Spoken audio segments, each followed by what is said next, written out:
Okay. You're unmuted. Looks like we're on. Thank you. Good afternoon, everyone. This meeting will come to order. Welcome to the July 24th, 2023 regular meeting of the Land Use and Transportation Committee of the San Francisco Board of Supervisors. I am Supervisor Mirna Melgar, Chair of the committee, joined by Vice Chair Supervisor Dean Preston and Board of Supervisors President Aaron Peskin. The committee clerk today is Erica Major.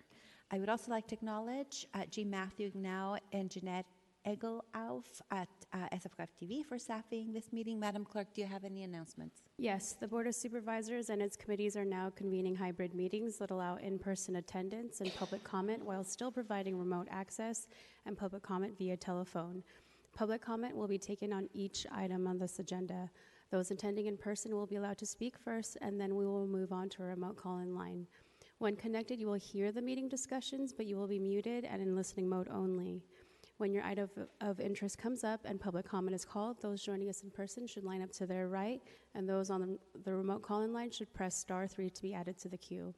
If you're on your telephone, please remember to turn down your television and all listening devices you may be using. You may also submit written comments to myself via email. My email address is erica.major@sfgov.org. You may also send written comments via U.S. Postal Service to our office at City Hall.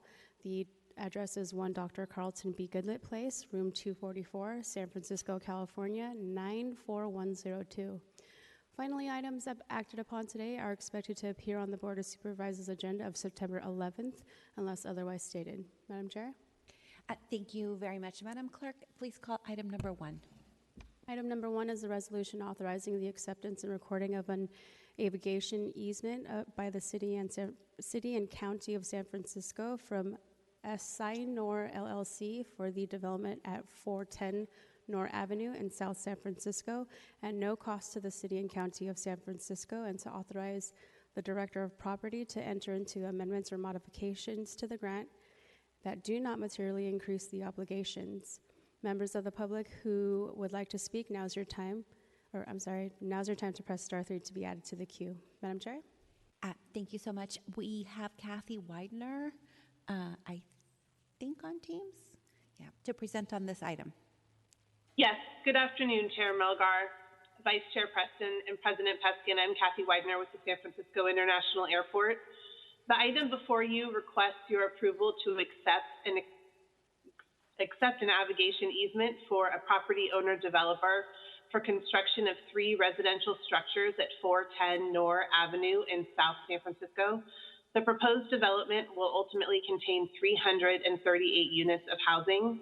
The easement is necessary because the project is located within the 70 decibel community noise equivalent level, or CNEL, contour for the San Francisco International Airport.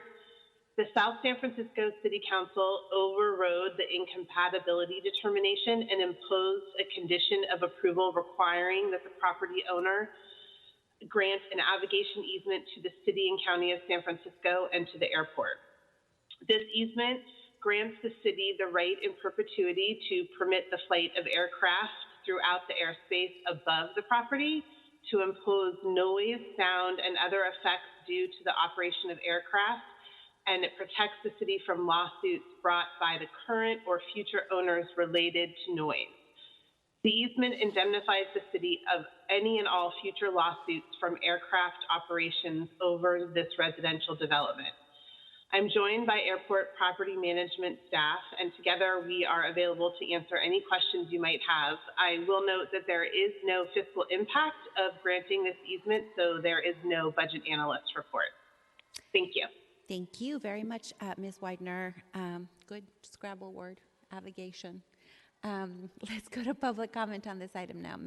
Madam Clerk, please. Thank you, Madam Chair. Are there any members of the public in the chamber that would like to speak on item number 1? Seeing none, we will move to our remote call-in line. We are checking to see how many folks we have in queue. We have 0 callers in the queue.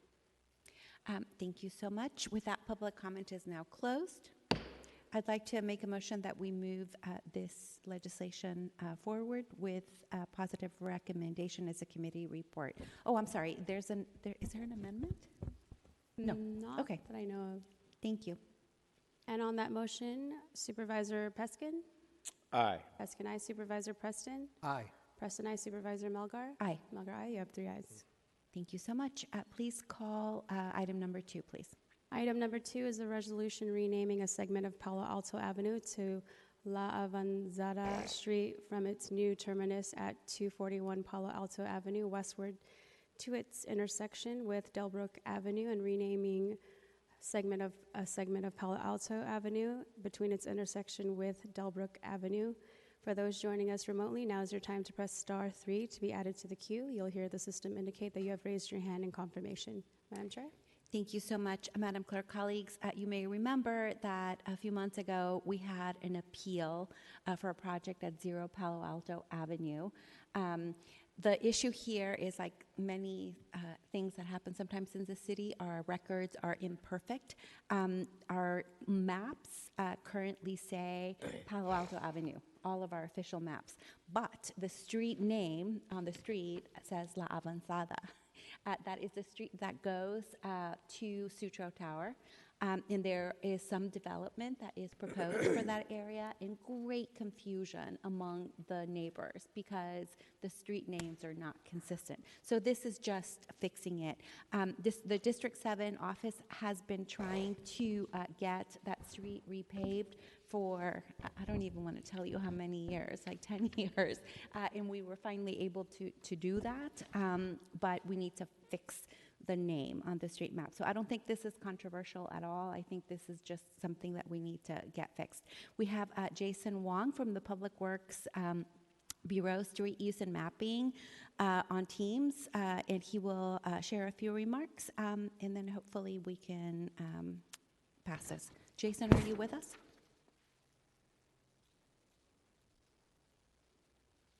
Hello, yes. Hi, Jason. There you go.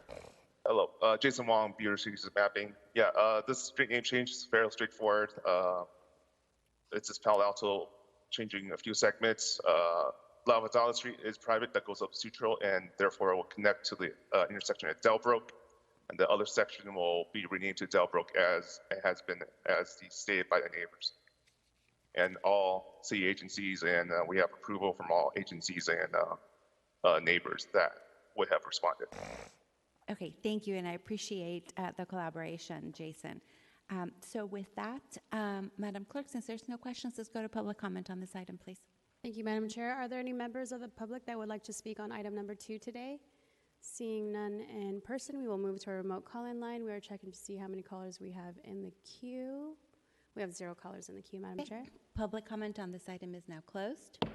I'd like to make a motion that we approve this and send it out with a positive recommendation as a committee report, please. And on that motion, Supervisor Peskin? Aye. Peskin, aye. Supervisor Preston? Aye. Preston, aye. Supervisor Melgar? Aye. Melgar, aye. You have 3 ayes. Thank you. That motion passes. Madam Clerk, let's go to item number 3, please. Item number 3 is an ordinance amending the planning, building, and fire codes to codify the annual waiver of awning replacement fees and awning sign fees applied for during the month of May, to annually waive fees for business signs and new awning installations applied for during the months of May 2023 and May 2024, and to indicate the planning code, building, and fire code waivers pertaining to pedestrian street lighting, as well as awning replacement, awning installation, and awning fees are key to permit application in May rather than permit issuance in May. For those joining us in person, for those joining us remotely, now is your time to press *3 to be added to the queue. Madam Chair. Thank you, Madam Clerk. I apologize for jumping right on there. So we have Tita Bell here from Supervisor Engardio's office to present on this item. Hi, Tita. Thank you. Good afternoon, Chair Melgar, Vice Chair Preston, and President Peskin. Before you today is a further amendment to the Small Business Month fee waiver legislation that you previously heard and that has since been enacted into law. Small Business Month takes place each year in May. As part of the month-long benefits, the city waives plan check and inspection fees for small businesses that apply to make certain storefront modifications. The Supervisor Engardio's earlier ordinance waived fees for new awning installations for May of this year and May of 2024, and the ordinance before you today would further expand the fee waivers to business signs. Just like the previous ordinance, this fee waiver would be limited to May 2023 and May 2024. The fiscal impact of the fee waiver, based on estimates from the Department of Building Inspection, is projected to be less than $20,000 each year. We believe the fiscal impact on DBI is de minimis, while the message of support that this would send to our small business community would be significant, and Supervisor Engardio hopes to eventually make these additions to the fee waiver program permanent, but intends to revisit the possibility next year after studying the numbers from DBI and reviewing the economic conditions at that time. We would appreciate the committee's support in sending this file to the full board with a positive recommendation, and I'm available for any questions that you may have. Thank you. Thank you, Ms. Bell. As I see no questions or comments from my colleagues, let's go to public comment, please, Madam Clerk. Thank you, Madam Chair. Are there any members of the public that would like to speak on this item, number 3 on today's agenda? Seeing none, we will go to our remote call-in line to see how many callers we have in the queue. We have 0 callers in the queue, Madam Chair. Okay, with that, public comment on this item is now closed. I'd like to make a motion that we send this with positive recommendation as a committee report. And on that motion, Supervisor Peskin? Aye. Peskin, aye. Supervisor Preston? Aye. Preston, aye. Supervisor Melgar? Aye. Melgar, aye. You have 3 ayes. Thank you. Let's go to item number 4. Item number 4 is the resolution supporting California State Senate Bill 532, introduced by Senator Scott Wiener, enabling the San Francisco Bay Area to raise funds to prevent a medium-term public transportation operations budget shortfall while requiring transit safety, cleanliness, and reliability. For those joining us remotely, now is your time to press star 3 to be added to the queue. Madam Chair? Thank you, Madam Clerk. So I was under the impression that Supervisor Mandelman was going to be here himself to present, but I do not see him here. And I also have that Director Tumlin was going to be here, and he's not here either. Should we defer this item a little bit?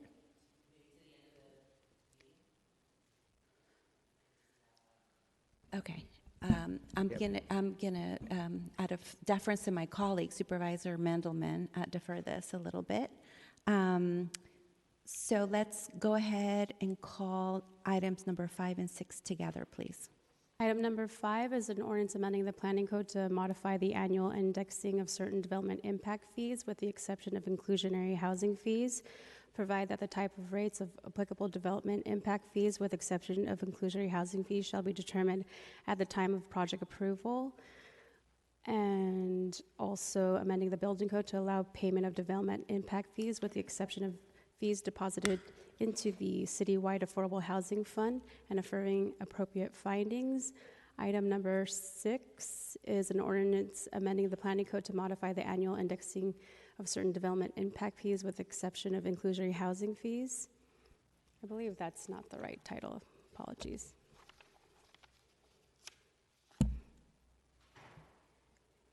Yes, it's an ordinance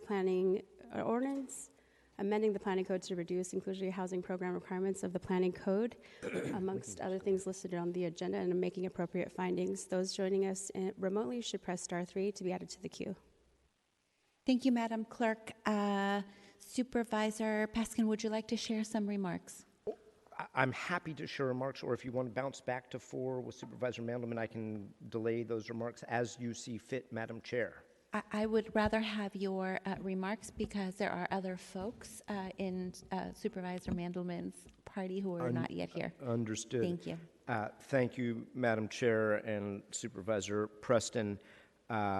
Items 5 and 6 are a project that Mayor Breed and her staff and my office have worked on together with the Controller's Office for, depending on how you want to look at it, the last number of months since the Technical Advisory Committee was appointed and seated back in October of last year, or depending on how you want to look at it, for a number of years.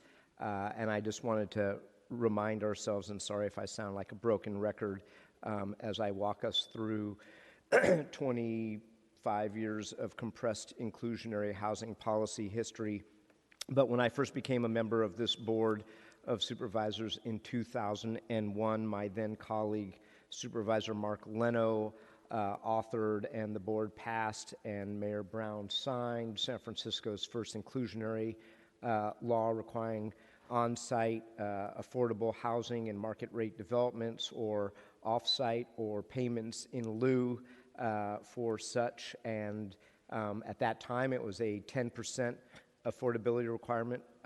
And over time, by the time I left the board at the beginning of 2009, that number had crept up to 15%.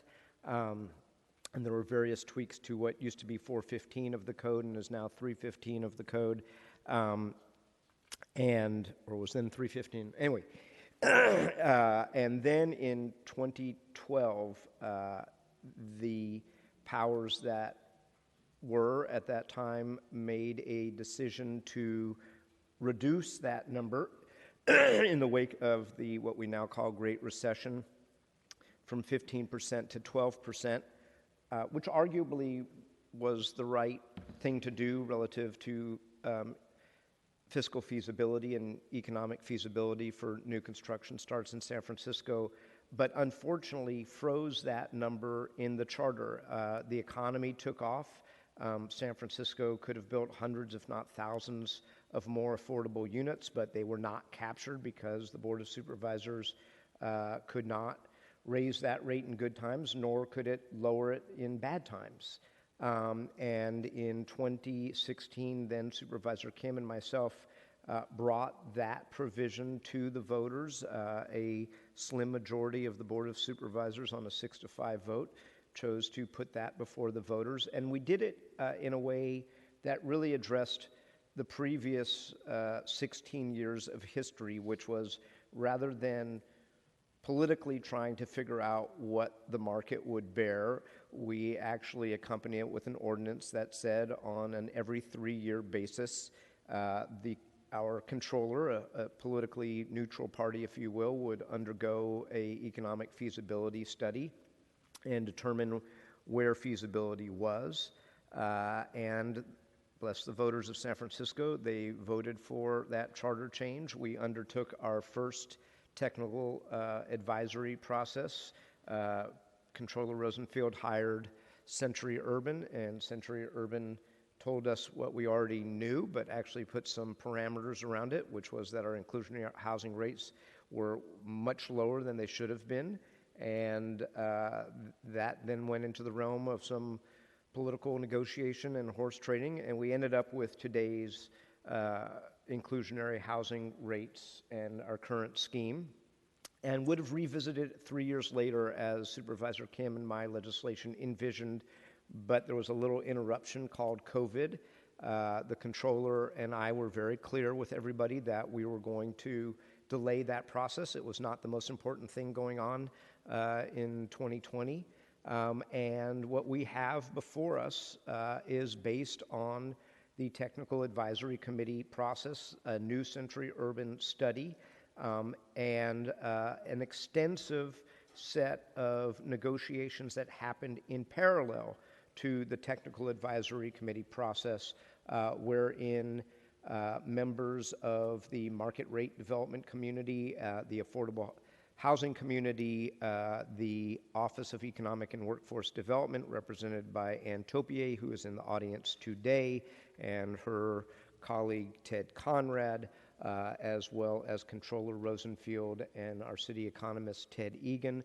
And I want to thank the participants in those months of discussions and really very, very careful and deliberate negotiations that ended up with the 2-part package that you see here today, which I want to note not only gives a haircut based on that economic science to the inclusionary rates, but goes further and does something that we have not done before, which is to also put that in the realm of fees associated with new housing starts in San Francisco. And let me just kind of, if I may, ruminate just for a second on the moment that we are in, which is not unique to San Francisco by any means. And most of it is not within any legislator or legislature's control. We don't control interest rates. We don't control the cost of construction.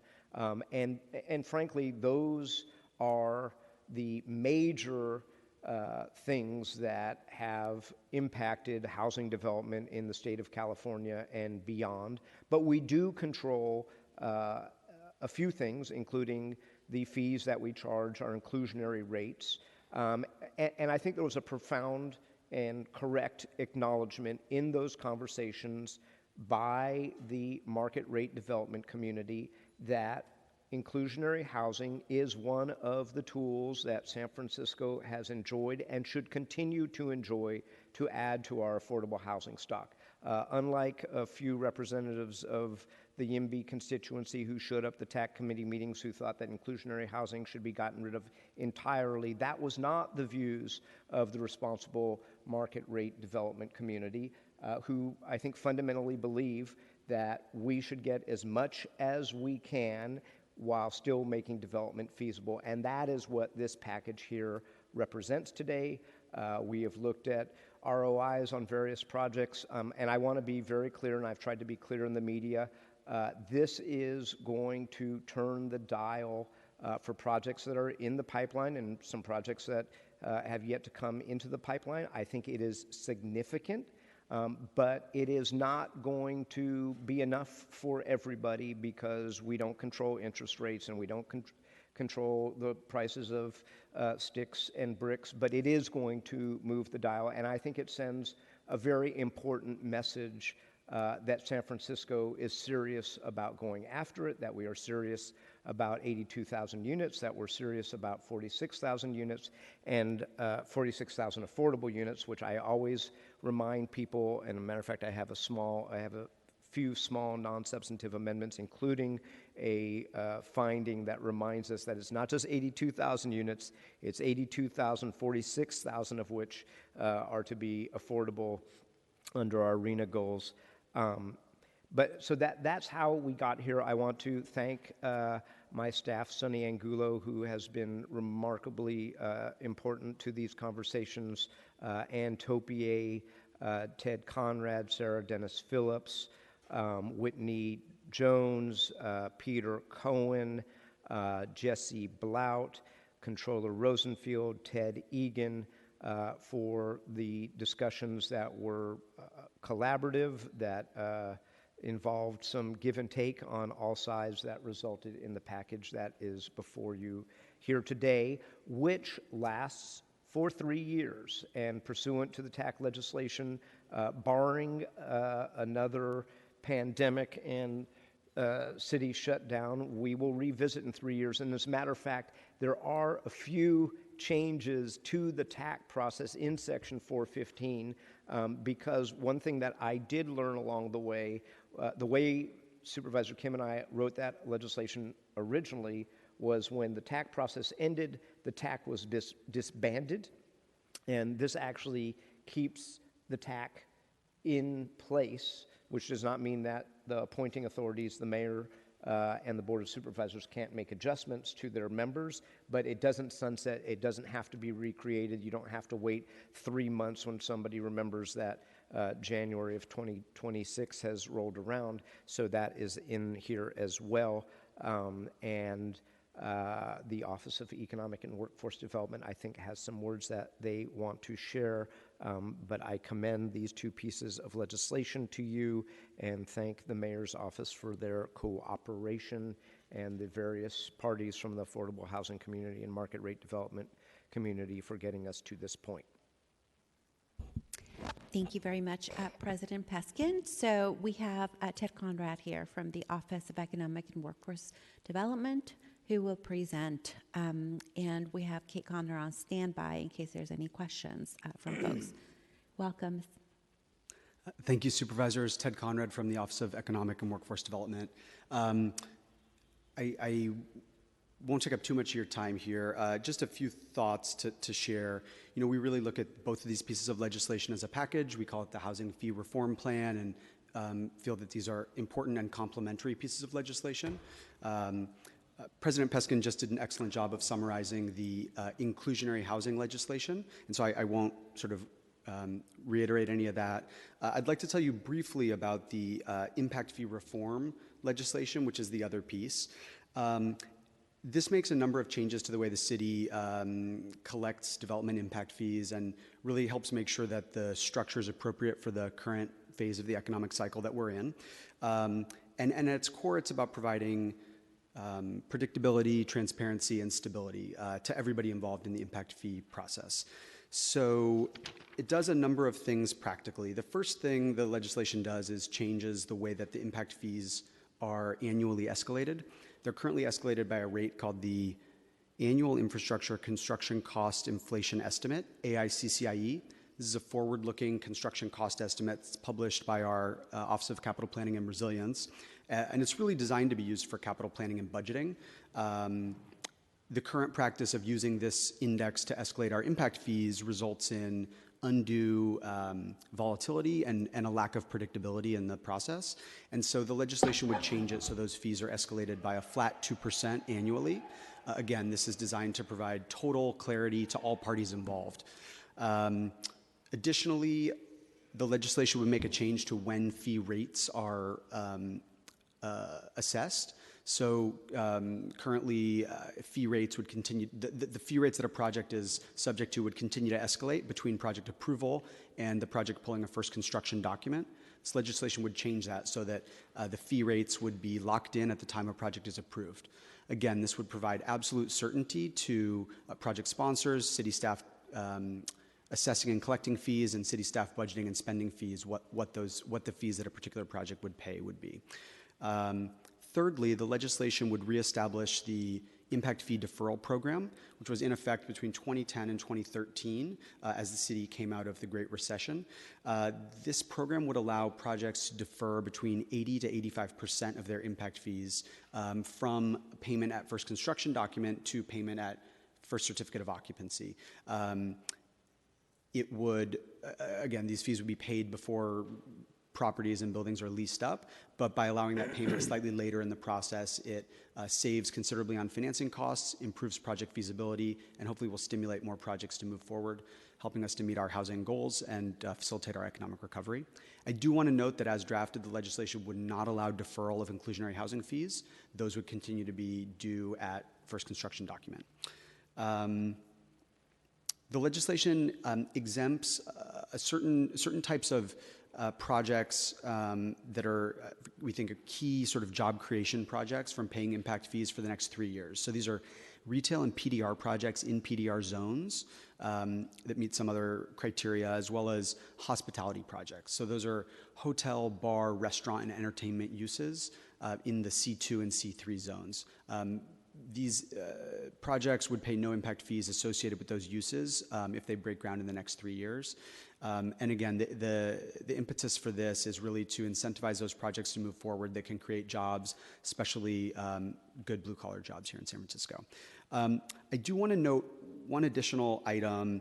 This is a potential amendment that we are exploring and would like to continue exploring with this committee, and that's to eliminate impact fees associated with change of use. So Katie Tang, the director of the Office of Small Business, brought to our attention that certain changes of use from one use to another in existing buildings, so not associated with new development, triggering impact fees that are in some cases quite considerable and dissuading businesses from leasing up what would otherwise be vacant space. Given the growing commercial vacancy in San Francisco and all of the challenges associated with our economic recovery, we think it's prudent to explore every avenue possible for eliminating roadblocks from folks that might want to lease up space. We are still drafting, we're still working with the city attorney to draft that amendment, but I would respectfully request duplication of the file so that we can come back to you when that amendment is drafted and can discuss incorporating it at that time. Thank you very much for your time and for your consideration of these two important items today. Thank you very much, Mr. Conrad. And I neglected to say one thing. Okay, go ahead, President Peskin, and then we'll go to Supervisor Preston. I've said this before, and I just want to be very open and transparent about it, which is while inclusionary housing has been helpful to affordable housing production.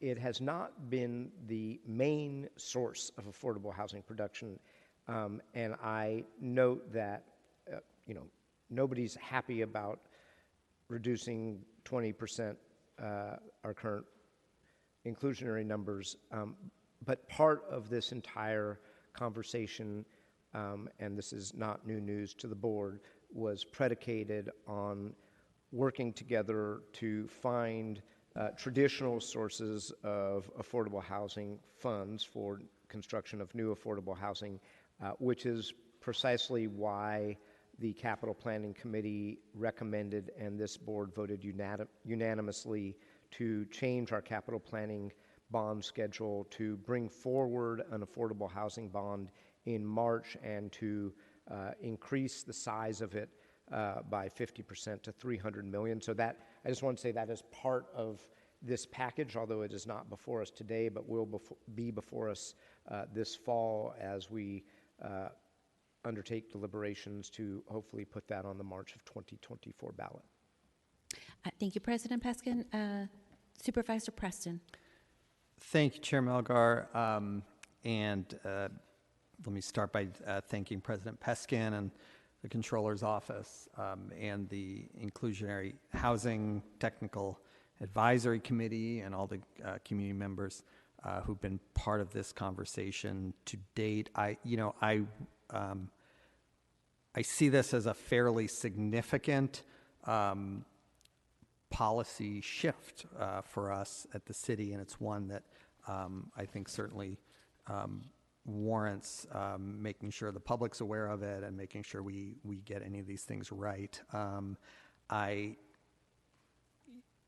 Overall, well, let me, I think I would like to get some clarity, and I want to appreciate being brief. Thanks to Deputy Director Topier and the team for the briefing on Friday, which answered some of my questions about the package. But I think in reading through both the controller's feasibility analysis and the two items here on the agenda, I did want to get a little more clarity. I don't know if these are questions more appropriate for the controller, Mr. Egan, or some of the controller's office, or for OEWD. I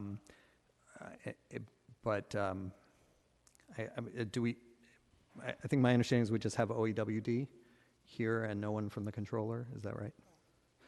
Okay. So let me direct these to OEWD. I think first question is, do we have a projection of how many new apartments we will see built if these changes pass?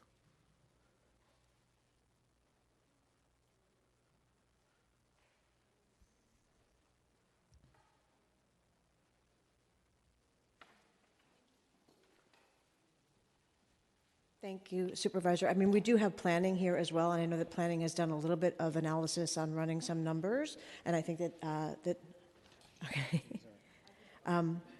Why don't I have Carly Grobe come up and answer that question for you? I think generally what we understand what is in the pipeline and what could be eligible under projects that are currently being reviewed by planning, but what we don't know are what the new projection of projects that could come forward in that 3-year period. But I can let Carly Grobe from planning answer your question. Thank you. Supervisor, Carly Grobe, Planning Department staff. We took a look at our data and we estimate that citywide, we have 2 buckets, pipeline projects which have already been approved and those that are under review by planning and are awaiting approval or entitlement. For the projects that have been approved, we anticipate that there are about 101 projects that may be eligible for reductions. That includes about 71 large projects or projects that have more than 25 units and about 30 small projects. So that is about 11,000 units in the large project bucket and 566 in the small project bucket. And then for the projects that have not yet been approved or are still under planning review, there are about 52 projects citywide that could benefit from reductions, about 29 large projects and 23 small projects, totaling a little over 6,000 units. So those are units and projects that may be or would likely be eligible for these reductions. I think, and we probed this a little on Friday, probed this a little with the OEWD team around, like that's different from projecting with this change how many new apartments we're going to see, right, as a result of this change, which I understand to be on the cost I mean, I think President Peskin talked about the sort of benefits of the inclusionary housing and the other requirements on fees, for the city. I assume the other end of that scale is new units that if this passes, we're going to get that we wouldn't get if this didn't pass. So yeah, this data is all of these are the projects that we sort of have on our radar. So I think this is our best estimate based on the information that we have about approved projects and the information that we have about projects that are currently under review by planning. I think as Ted and Ann have sort of discussed, that there are a number of other factors that may be influencing the feasibility of these development projects. Construction cost, interest rates, so on and so forth. And we also anticipate that over the next 3 years, there will be additional submittals for residential or mixed-use projects that qualify for inclusionary.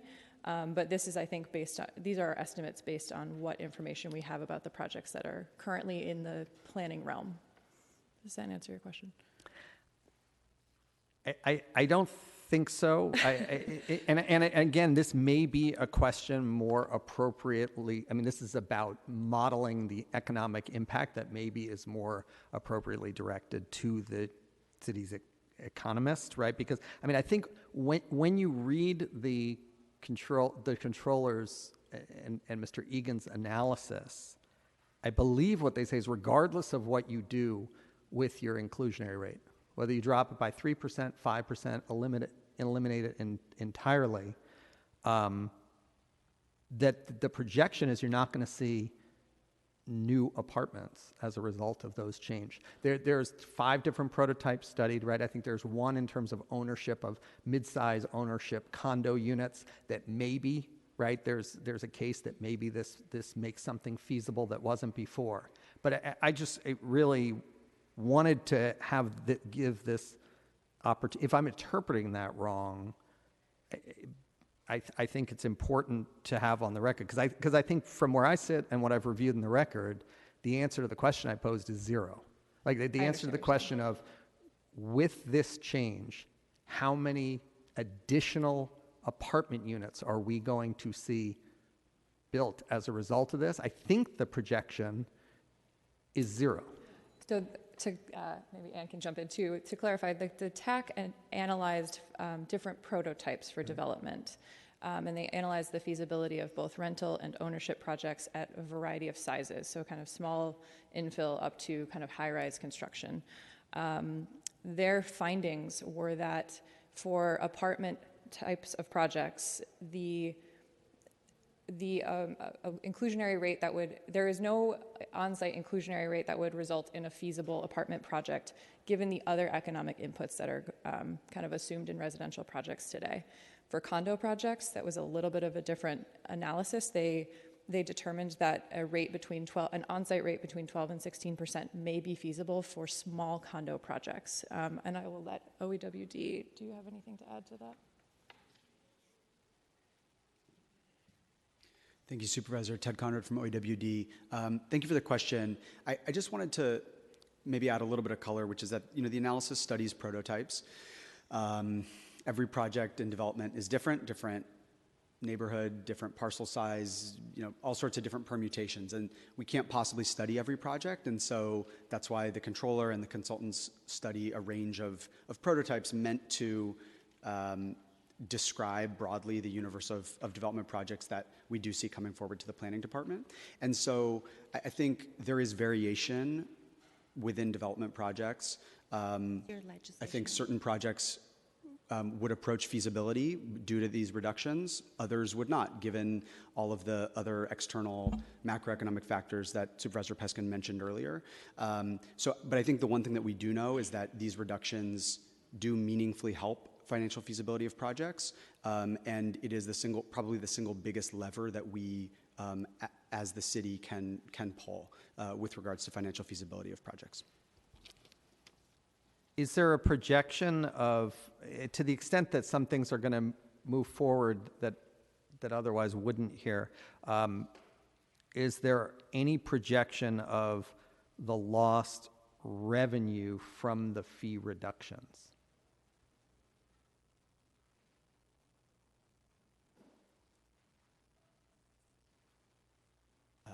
Thank you, Supervisor. Ted Conrad, OAWD.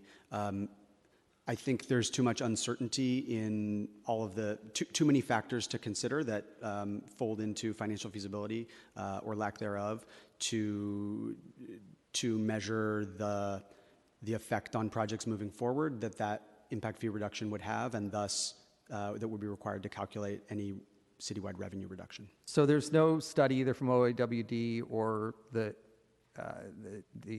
chief economist or controller's office on, I mean, what's proposed is a reduction in affordable housing requirements and a long list of fees, right? And so, again, in the sort of cost and benefit of doing that, I would think a significant factor would be, what are we projecting that we will lose overall, or is there a net gain overall, right?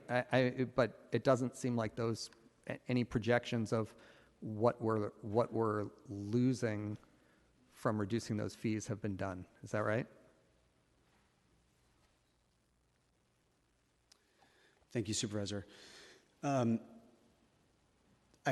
think that's a very difficult question to answer. On the one hand, on the one side of the equation, of course, you have diminished, you have lowered inclusionary rates and lowered fee rates. On the other side, you have an effect that would stimulate additional projects to move forward. Yeah, that's relative to a baseline. If I can, through this chair, just jump in, because I don't think I'm just trying to find out if these studies have been done, right? I'll tell you this as someone who's worked on ballot measures that go on there. We get a very clear projection from Mr. Egan telling us what the costs are going to be, how much it's going to bring in, how it's the direct impacts, the indirect impacts. And we have legislation before us that's going to dramatically change. And there's policy questions on around the wisdom, but it would seem like I don't think it's a complicated question of, has the impact of how much is lost, let's say per 100 units, what is the reduction, 33% reduction, for example, in the transit sustainability fee? Like, how many dollars are we taking out of Muni by reducing that fee by 33%? And again, there may be a discussion, debate as to things we gain that offset that.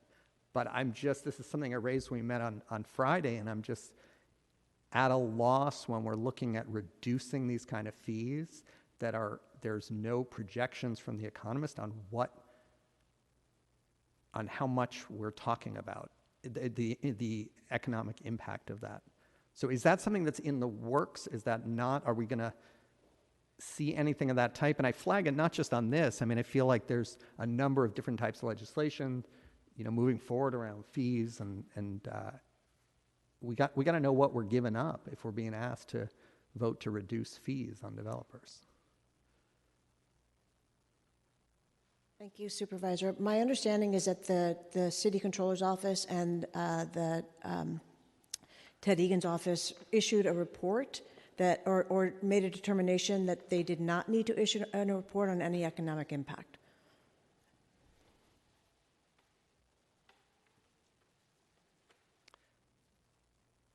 Okay, I will refrain from commenting on that at this point. I would love to see, but maybe it's not in the works, like a per 100 units. I mean, even in the presentation today, so that the public knows what we're talking about.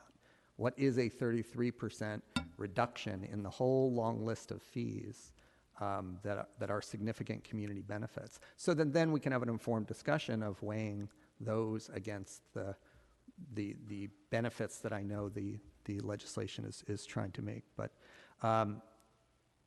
let me ask a separate question, and then I'll turn it back over to the chair. It seems like the one impact that is not speculative, but is fairly certain, is there will be an impact on the cost of land for these. Once the inclusionary fees are dropped, let's say about 10%, and these other fees are reduced, that increases the price, the value of that land where a developer to sell it. Is that accurate, and has that been projected on what that increase is?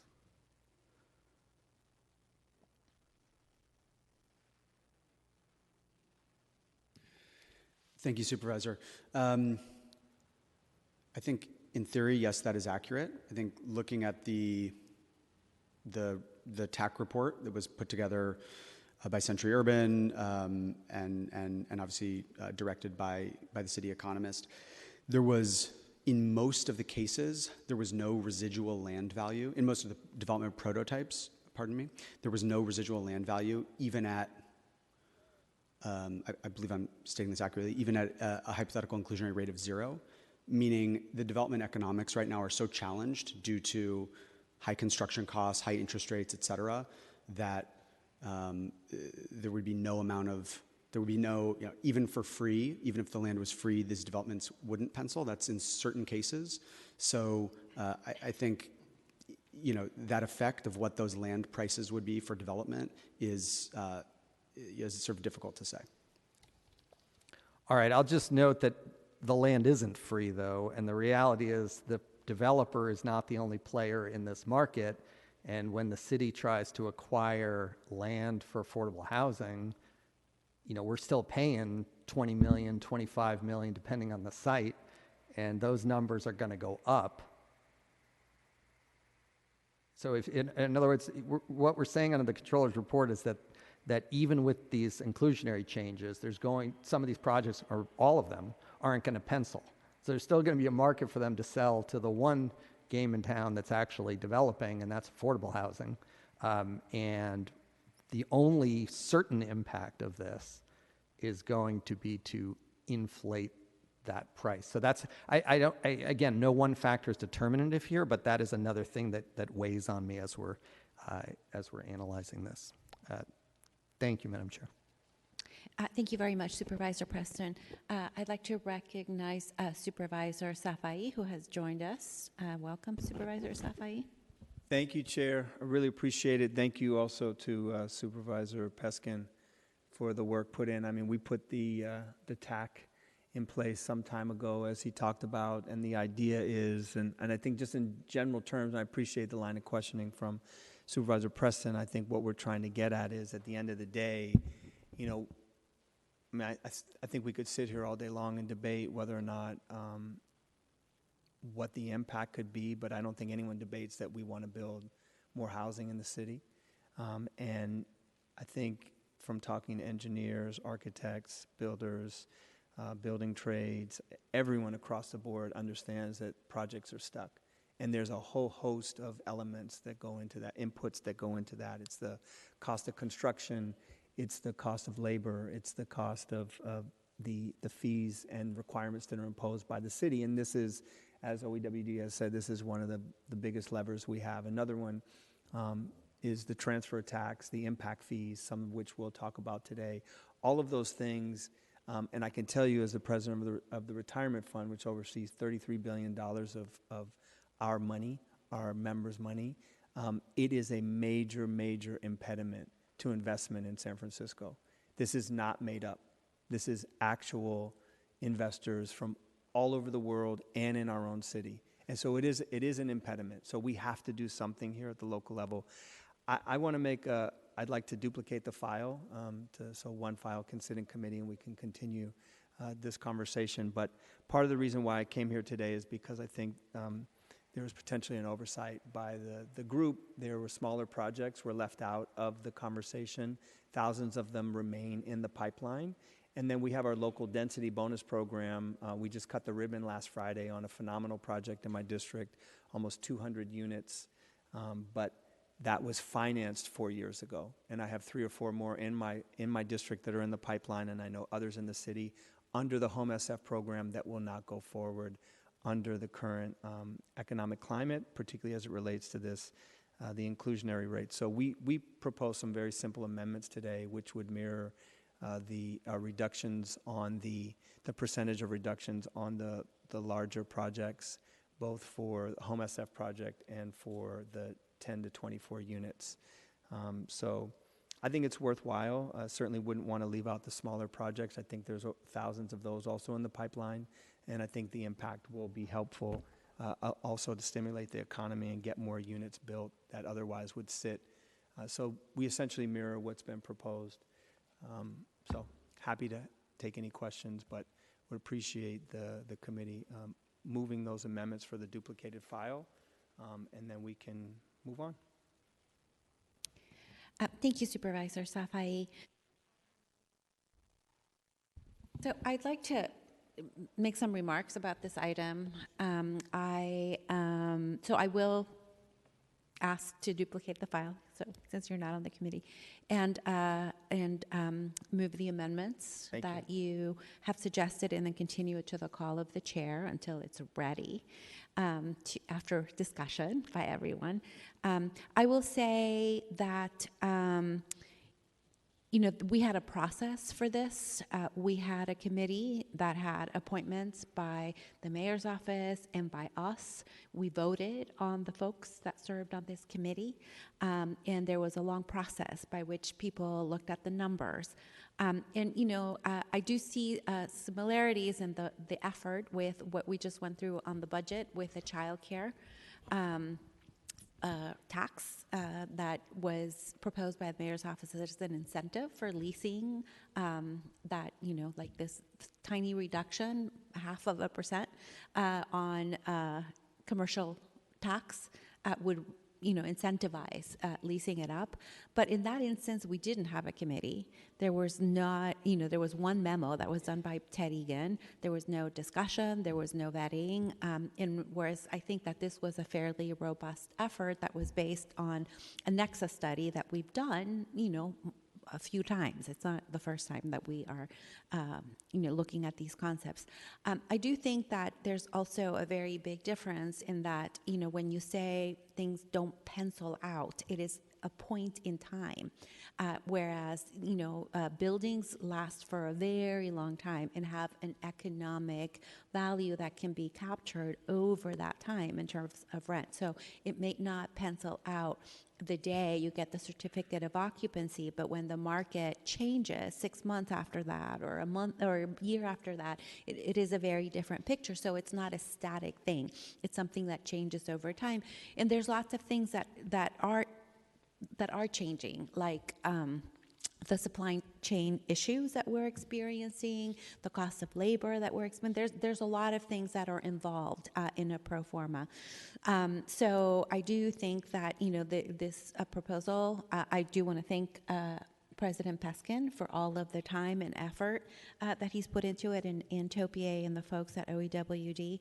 I do think, and I will say this very strongly, that housing, the lack of affordable housing, is our number one issue in San Francisco. We need housing. We need housing at all income levels. We need market rate housing, but we particularly need affordable housing. More than half of the obligation that we have under our RENA is affordable housing. And I think to just finance that affordable housing through fees on new development is not the right thing to do. We cannot put all our eggs in that basket, because then it will fluctuate because of the market, and this is where we're at now. So what we've seen throughout the history of this country is that when we have budget deficits, you want to invest in infrastructure. The government must invest in what the market cannot invest in. And so I do think that we need to find other sources of financing. President Peskin talked about the bond. That is one thing that we can do. We can do many other things, and I will encourage us as a body to do those things, to make every effort. And I want to thank Supervisor Preston for his efforts on Prop I, because I do think that we need everything to go forward to finance affordable housing the way that we need it, and we need production. So I will support this item because I do think that folks have put effort into, because it's only a temporary 3-year thing. But I do hope that advocates are mobilizing to make sure that we have, going forward, a robust way to finance affordable housing production and to support every effort that we can to make sure that there's funding available. I will just add that, the affordable housing units that are produced through inclusionary are just one band, like a fairly rigid band of what is needed. I know that we need a lot of units below that band. We need deeply affordable low-income housing, particularly for seniors. We have a operating subsidy for the senior housing that has not been refinanced since it started, and we need that. So we need lots of units below that, inclusionary band. And then we know that between the highest band at 120% of AMI and what the market produces in many neighborhoods, which is about 170%, 200% of AMI for home ownership, there's also a real missing middle. And so, like, for that, I think that we really need to produce financing and also redouble our efforts to produce it, because we're not. So I think that there's still much more work to do. I think that this will, have an impact, although we can't, I guess, quantify exactly how much. And there's a lot we can't predict because of all the other moving parts. But that does not mean that we shouldn't be working very hard on the financing, on the bond in March, and on the regional efforts. And by the way, also the state. The state is, has pushed us to produce a housing element that complies with the policy of the state, but has not made funding available in the way we need them to. They have a California Housing Finance Authority that I think needs to be helping all of the jurisdictions that are compliant, and we haven't seen those efforts in the way that we need to. So those are my comments. Thank you, colleagues, and I will recognize President Paskin first, and then Supervisor Safai. Thank you.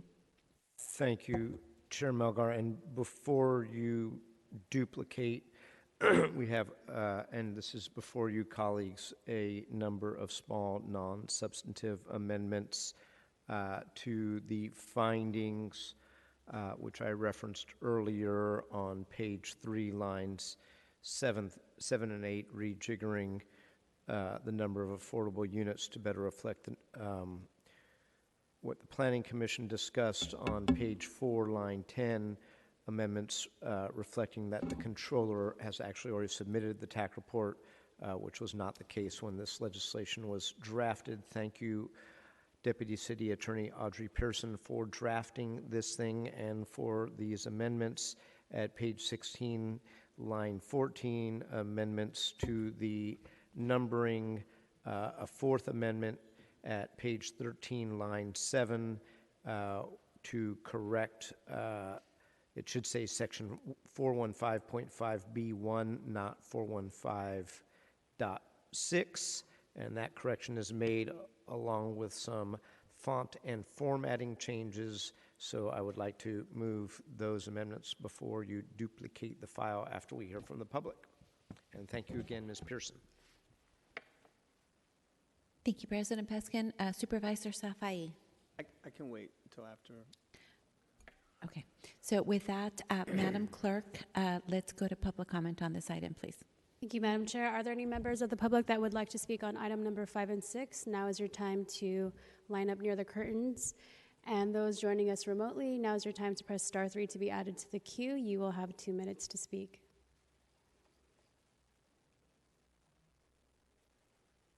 Everyone. Hi, my name is Cameron Robbins. I'm a delegate with the San Francisco Construction and Building Trades. I'm also a business rep for Operating Engineers Local 3 in San Francisco. I stand with San Francisco Building Trades Council and urge the support for this item. We appreciate the spirit of compromise and focus on moving already entitled projects forward. This will boost our economic recovery and further good career opportunities in the trades, and I want to thank you for this opportunity. Thank you so much for your comments. Next speaker.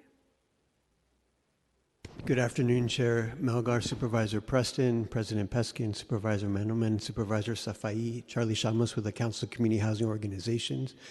This legislation proposes a dramatic drop in affordable housing inclusionary fees and standards at a time when our RENA affordable housing allocation requires the city to produce over 46,000 units of affordable housing by 2031.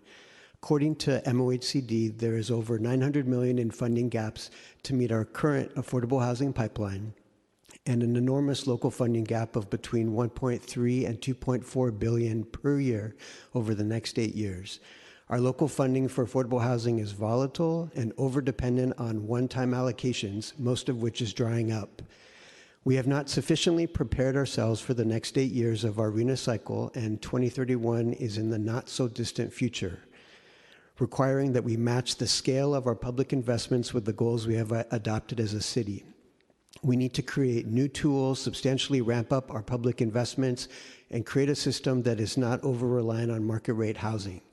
We urge the board to move this legislation forward only when there is a greater certainty that we have put in place a funding strategy that advances our affordable housing goals. In addition, this ordinance does not offer the policy levers that are needed to align with fair housing goals in our housing element to address the unique needs of equity geographies. Our city needs to maintain high standards in areas where displacement risk is greatest. We caution the board about supporting this ordinance as is without taking the steps to secure a commitment to bring in substantially greater affordable housing resources and to address the fair housing needs in equity geographies.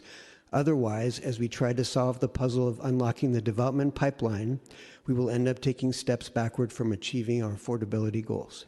Thank you. Thank you for your comments. Next speaker. To be honest with you, I feel like I'm wasting my time here because I think it was last year or this year at the time, Supervisor Preston on TV, I think he said there's 40,000 or 60,000 empty houses, empty units in San Francisco, and he was saying we should use those houses, and that's what I'm advocating for. We don't need 82,000 houses. I'm talking about affordable housing. When I tell people in San Francisco, because I talk to everybody on the bus, on the streets, in the stores, if they know what the affordable housing, AIM, MAI, whatever it's called, it's 100,000, they cannot believe it. I calculated when I was at the Planning Commission for Melgar's resolution, which has to do with the housing situation. And I said they make 40,000, no, most people in the mission work part-time jobs. 20 hours a week comes to $18,000 to $19,000 a year. People that work the 40 hours comes to about 40,000 a year, okay? They're not going to be able to afford the housing here. I don't care if we call it affordable housing, affordable to who? Apparently the 300 millionaires that live here have been contributing to your offices, to your whatever, to your campaigns, and that's what you're trying to bring in here. When I come to these meetings, I hear nothing but gentrifying San Francisco. Yeah, making it a Paris, making it a Rome. For who? Where are the people that take care of your kids, that do the house cleaning, that feed you at the restaurants, that provide the food? Where are they going to live? Most of them are part-time, some of them 2 or 3 times. Latino families, once they take care of the kids, or they work when the kids are old enough, if they can afford the preschool. If it's too much for the preschool. Thank you for your comments. Welcome, former Supervisor John Avalos. Good afternoon, Supervisors. John Avalos with the Council of Community Housing Organizations. Choo-Choo supports this legislation in concept. We believe that in order to unlock development, there will need to be some adjustments that are made. There are lots of variables of things that could be adjusted. Some of them cannot be adjusted because there are some market conditions that are reliant on other factors. So this before you is one variable that could be created. I really appreciate the comments that have been made by one of the committee members about what are we losing or gaining in any of this. I think those numbers are really important. We believe that the passage of this legislation should be conditioned on an extra amount of affordable housing funding and revenue that would far offset the loss of any inclusionary housing or development fees. We think that's right, and there should be some certainty about what that is, at least before the Board of Supervisors, before they make an ultimate decision on lowering inclusionary. We have huge arena goals to satisfy, 46,598 units that have to be built. That means we have to build for every one market rate unit 2 affordable housing units. Is our system set up to do that? It is not. And yet this is a state mandate where the state provides no resources to make that happen. That forces us to create our own resources. And so we need to look under every couch cushion, but beyond that, make new couch cushions and couches to find the revenue. And I really encourage you to actually not pass this forward until we have a real certainty in hand for that. Thank you so much. Thank you for your comments. Next speaker. Good afternoon, Supervisors. Eric Brooks, representing our city, San Francisco, local grassroots organization. I have to concur with previous speakers that, especially with inclusionary housing, when we've already been only producing about 12% for decades. I mean, I hear the author of the second piece of legislation, and it's a point taken that this is not, that the inclusionary housing fees are not a major driver of affordable housing, but even creating the perception and opportunity for some of these big players to just spend even less of their energy building affordable housing is a difficult swallow for housing justice folks. And I would also concur we need to make sure that there's superior funding in place for affordable housing. And just want to remind that within a year or two, we're going to have a small public bank. And then a couple of years after that, we're going to have a large public bank. And that's where we can get the money for this stuff without letting big developers off the hook for what they're responsible for. And I just want to repeat, because it was said by the chair, that we need more market rate housing. No, we don't. We have 150% of what we need for market rate housing. That's the last thing we need more of. So I would concur that we should make sure that there's superior funding to get the affordable housing we actually need before we move both of these pieces of legislation forward. Thanks. Thank you so much for your comments. Are there any other members that would like to speak on items 5 and 6 today? Seeing none, we will move to a remote call-in line. We have 25 listeners today with 14 in the queue. Let's take the first caller, please. You have 2 minutes. Good afternoon, Supervisors. Jake Price on behalf of the Housing Action Coalition, calling in support of both items. I first want to thank the Century Urban team, the TAC members, and all of the city officials and their staffs for the thoughtful and collaborative work that went on throughout this process. We strongly believe in improving the financial feasibility and predictability around housing development in the city, especially given the current realities facing the market, and these two pieces of legislation improve both of those. While they don't solve all the issues and realities facing housing developments, they are a significant step forward. We believe in following the math when setting inclusionary and impact fee rates, and we want as much inclusionary housing and infrastructure money as possible while ensuring the feasibility of projects. And as Supervisor Preston notes, this is clearly not the only change that's needed to make housing feasible. So in addition to this legislation, we look forward to working on additional ways to improve financial feasibility, as well as working towards generating additional income streams for affordable housing so we can build the needed housing at all income levels. We urge your support today, and thank you very much. Thank you for your comments. Next speaker, please.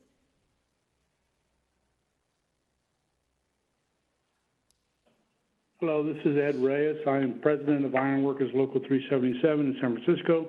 I stand with the San Francisco Building Trades Council and urge support for both of these items, 5 and 6. We appreciate the spirit of compromise and focus on moving already entitled projects forward. Thank you very much. Thank you for your comments. Next speaker, please.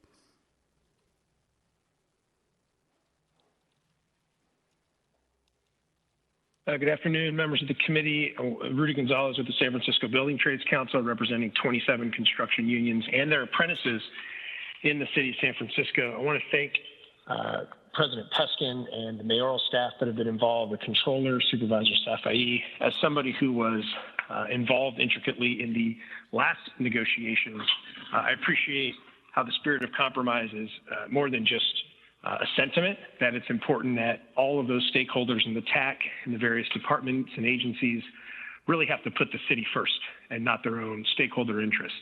And it's along those lines that we rise in support of both items 5 and 6. Item 5 in particular is tied to several projects that we're aware of and look forward to breaking ground immediately. And item 6 in the inclusionary zoning overall, I think this is a important legislative action. I mean, it's highly technical and nuanced in terms of the percentages and the AMIs and all the other factors.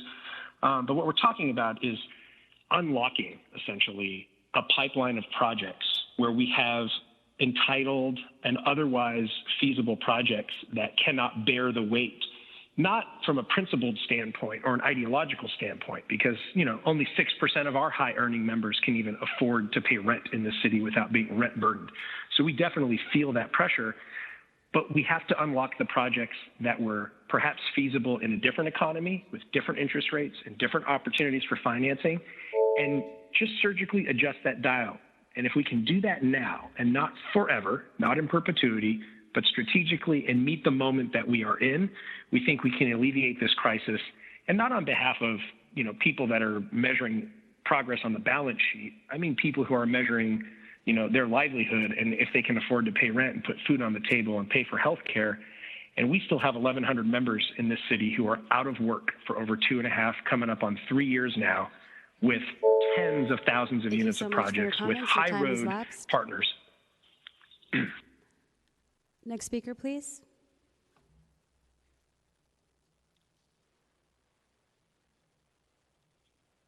Hi, Supervisors. My name is Jesse Blout. I actually am on the TAC, and I've been on the TAC since its inception, and was proud to be part of the group that recommended increasing the inclusionary levels 5 years ago, along with Rudy, who just spoke. And I'm also proud to have been on this TAC process. We had many months of discussion with a really excellent group of people on the TAC from all sides of this issue, and really phenomenal consultants. And we were unanimous in recommending to the board and supporting recommendations to look at reductions in both the inclusionary and also looking at tools like fees as a way to spur the pipeline, which, as you all know, is stuck. I'm a founder of Strata Investment Group, and we build as much housing as anybody in the city, both mixed income and market rate. We have 1,000 units that are under construction that we financed before interest rates went up, and we've got another 1,800 in the pipeline in San Francisco. And this will make a huge difference as to our ability to move forward with those units. And it is really, really crucial that we do so. So wanted to thank Supervisor Peskin, the mayor's office, and all the participants, including Peter Cohen and Whit Jones and Sarah Dennis Phillips and Ann Topier and Ted, for all the hard work in trying to come up with this compromise. Thank you. Thank you so much. Let's take the next caller, please. Hello,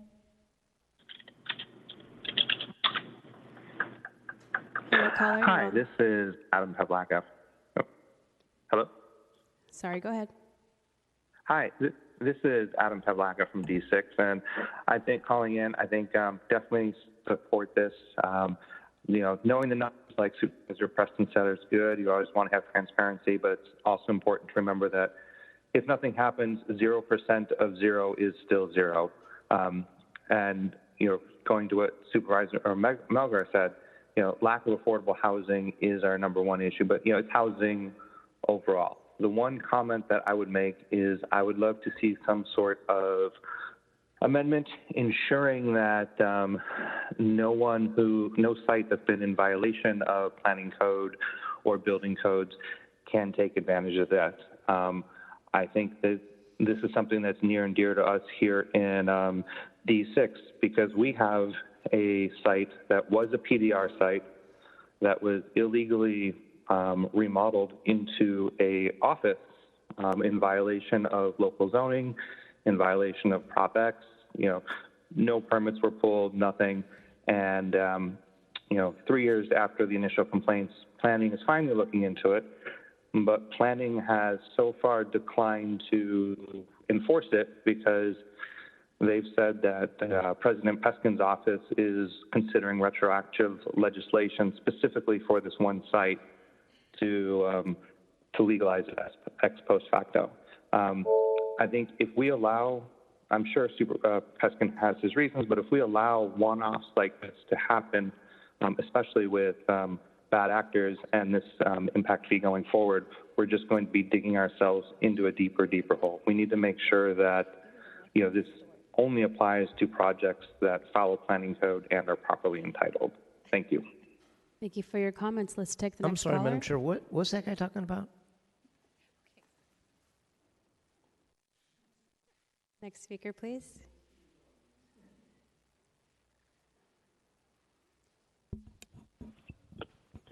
Hello, this is Pat Cochran calling from District 9, and I am calling against this proposed measure.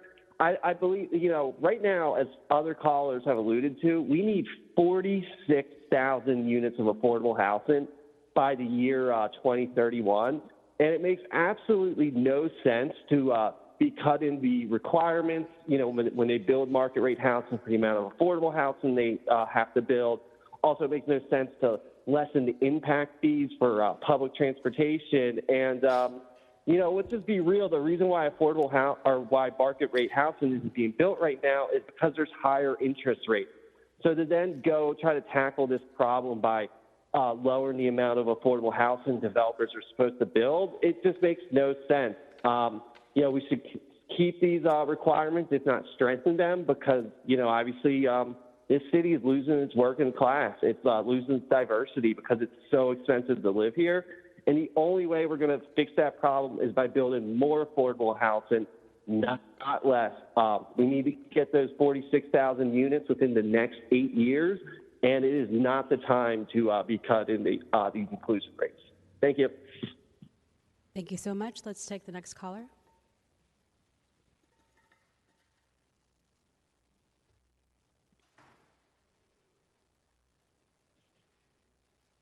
Good afternoon. My name is RJ Ferrari. Am I on? Hello? Hello. Please proceed.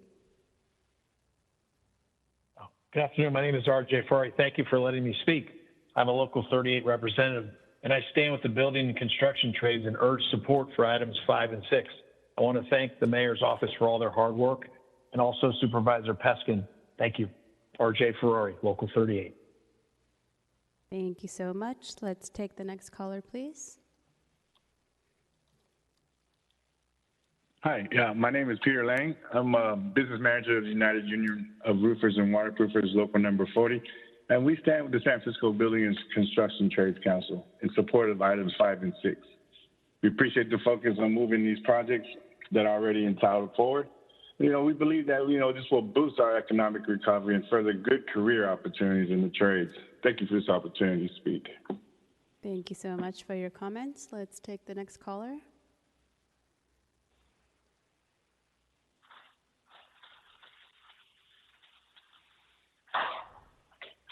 Hello, caller. You're on the line.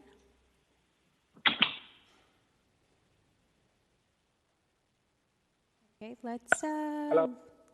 Hello, caller.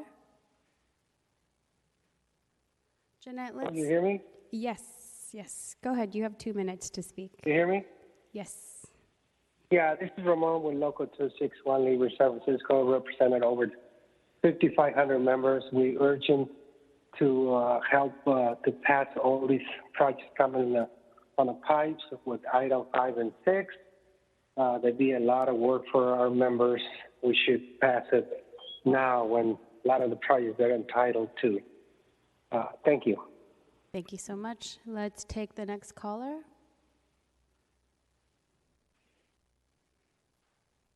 Hi, my name is Gwen McLaughlin. I'm a District 1 resident, and I'm just calling with some serious concerns over this item 5 and 6. As many people have expressed, we need more affordable housing in San Francisco, not less. We need deeply affordable housing. We have tens of thousands, over 40,000 empty market rate units in this city. And so, yeah, there's no lack there. What there is a lack of is true affordable housing for working people in this city. And that's why, it doesn't make any sense that this legislation is trying to, reduce impact fees and, reduce funding for this affordable housing that everyone seems to be in agreement that we so deeply need to solve the housing crisis in this city. So please don't decrease these fees, and yeah, fight for the working class and fight for affordable housing in our city. Thank you so much for your comments. Let's take the next speaker. We have 23 listeners with 7 in the queue.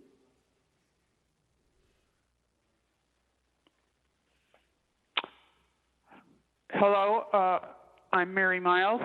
I'm here to say that 5 and 6 are a shocking and grotesque giveaway and windfall to market rate development interests. Totally inappropriate. It's totally exclusionary of people of ordinary means. That means just middle income people who have to work in the city. There are no affordable rental units being built, as Mr. Preston pointed out. The housing element is not new. It's been around for over 40 years. The Board of Supervisors is very, very well informed about its requirements, and yet it's now whining and sniveling that the state isn't funding the housing. You need to keep the inclusionary requirements in place, as well as the necessary development fees that provide for the amenities and open space, transportation, and so on that are needed by people who live in the city, other than the very wealthy that you're catering to with these proposals. Thus, I strongly urge you to vote down number 5 and 6 and to increase the inclusionary requirement to 20%. Which is still not enough. It can't possibly build the 46,000 units by 2030 that you need to build to meet the state housing element law, much less density bonus law. So you do need to get with it on the affordable housing. We don't need any more market rate housing. We need affordable housing. Thank you. Thank you so much for your comments. Let's take the next caller, please. Thank you. My name is John Corso. I'm a representative of Local 38 Plumbers and Steam Fitters here in the city.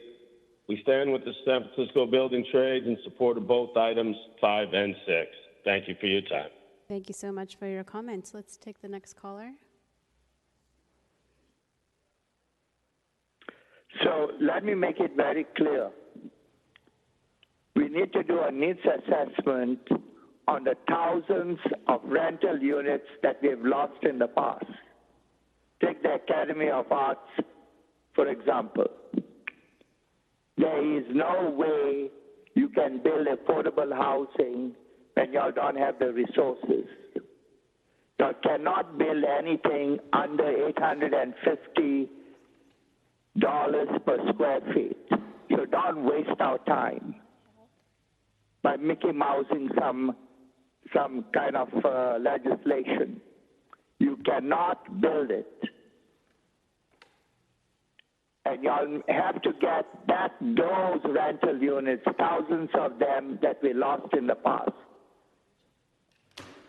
And when it comes to helping the affordable housing and the poor, making under 80,000, you'll have to have a special task force for that. Get their input. Stop hoodwinking us in broad daylight. Thank you very much. Thank you so much for your comments. Let's take the next caller, please.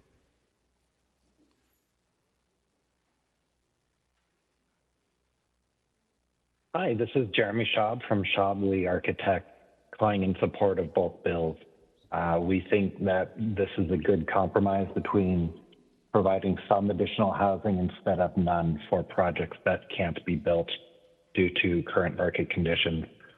We also would support a broader review of this policy to include some of our local density bonus programs such as Home SF, or even some of the unlimited ADU policies to help create housing for all levels. Thank you.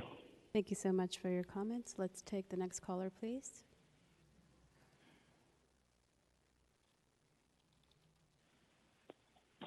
Supervisors, this is Lorraine Petty, Affordable Housing Advocate for Seniors and others on fixed incomes. I'm urging you not to reduce inclusionary housing requirements at this time. This would reduce a significant supply of affordable housing right now when we clearly need it the most.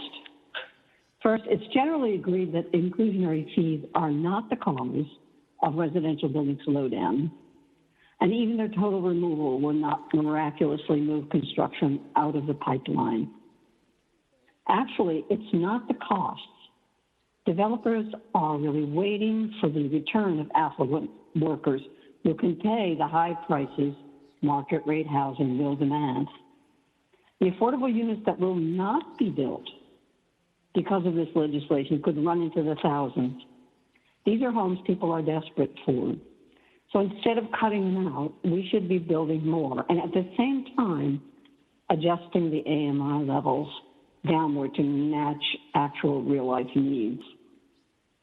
And meanwhile, it's been suggested that by commitment to a local bond issue, we can make up for the loss of these units. The passage of such a bond issue is not a sure thing, and even if it were, our property tax situation probably will not allow the measure to be large enough to cover our losses. The best way forward is to keep our inclusionary requirements at present levels and propose a bond issue in addition for as great an amount as possible. And by the way, there's another issue here, and that's equity and equality. The intention inherent in the word inclusionary, that it is a San Francisco value and goal for people of different economic levels to share the same building, not be segregated. So the bottom Thank you so much more affordable for your comments. Your time has lapsed. We have 16 listeners with 3 in the queue. Let's take the next caller. Good afternoon, Supervisors. Peter Papadopoulos with the Mission Economic Development Agency. We support this set of provisions, and we think it's the right direction to go right now as an overall package. We would also ask the supervisors to please continue thinking about a short-term sunset, like a 1-year timeline, something that would give us an opportunity to both get the pipeline moving, get things rolling, and then also give us a chance to think things through and have a discussion about things, particularly in light of state streamlining bills, which ostensibly have and will continue to, it appears, override most of our community stabilization and affirmatively furthering fair housing framework in our housing element and our local plans, such as Mission Action Plan 2020. So we do think that tiering inclusionaries or some other strategy could be one of the few remaining tools we'll have available under the law soon in order to ensure that we're maintaining the central equitable distribution of housing strategy. So we would hope that we could find a method such as a short-term sunset or other strategies together, and we look forward to those conversations. Thank you. Thank you for your comments. Let's take the next speaker.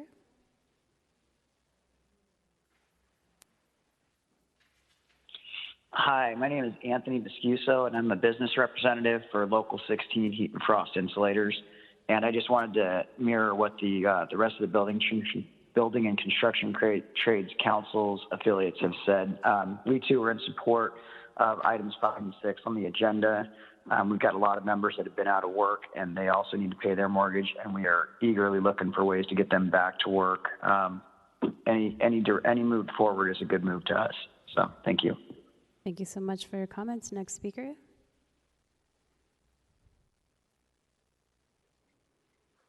Good afternoon, Supervisors. Zach Weisenberger with Young Community Developers in District 10.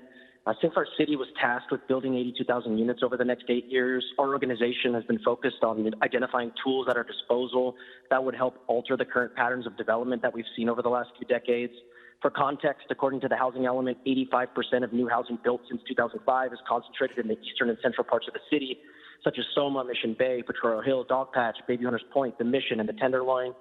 We see this inclusionary legislation as one of the last remaining tools we have to incentivize developers to finally move market rate development into affluent communities as intended by the housing element. Now that state bills such as SB 423 will be incentivizing developers to continue to build in the same few BIPOC communities. The same few neighborhoods that have been shouldering the bulk of development while experiencing the worst effects of gentrification and neighborhood destabilization will continue to be the ones to produce housing unless we develop a local plan to equitably distribute new housing across our city. YCD had hoped for there to be discussion around using a geographic equity lens, which would mean implementing lower inclusionary rates in the highest resource neighborhoods and higher inclusionary rates in equity geographies. This would incentivize development in the highest resource neighborhoods while retaining affordability mitigations in equity geographies. The Bayview, for example, doesn't have the additional protection of an existing SUD requiring higher inclusionary rates like other impacted neighborhoods, which means under this legislation that Bayview will have the same lowered inclusionary requirements as the Marina, Pack Heights, or any other affluent neighborhood with significantly less displacement risk. We would only move to support this legislation if it includes a one-year sunset, which would give us time as a city to continue discussions and actively think through how we can counteract state bills such as SB 423 and explore tools and mechanisms to equitably distribute housing across our city to protect our low-income BIPOC communities.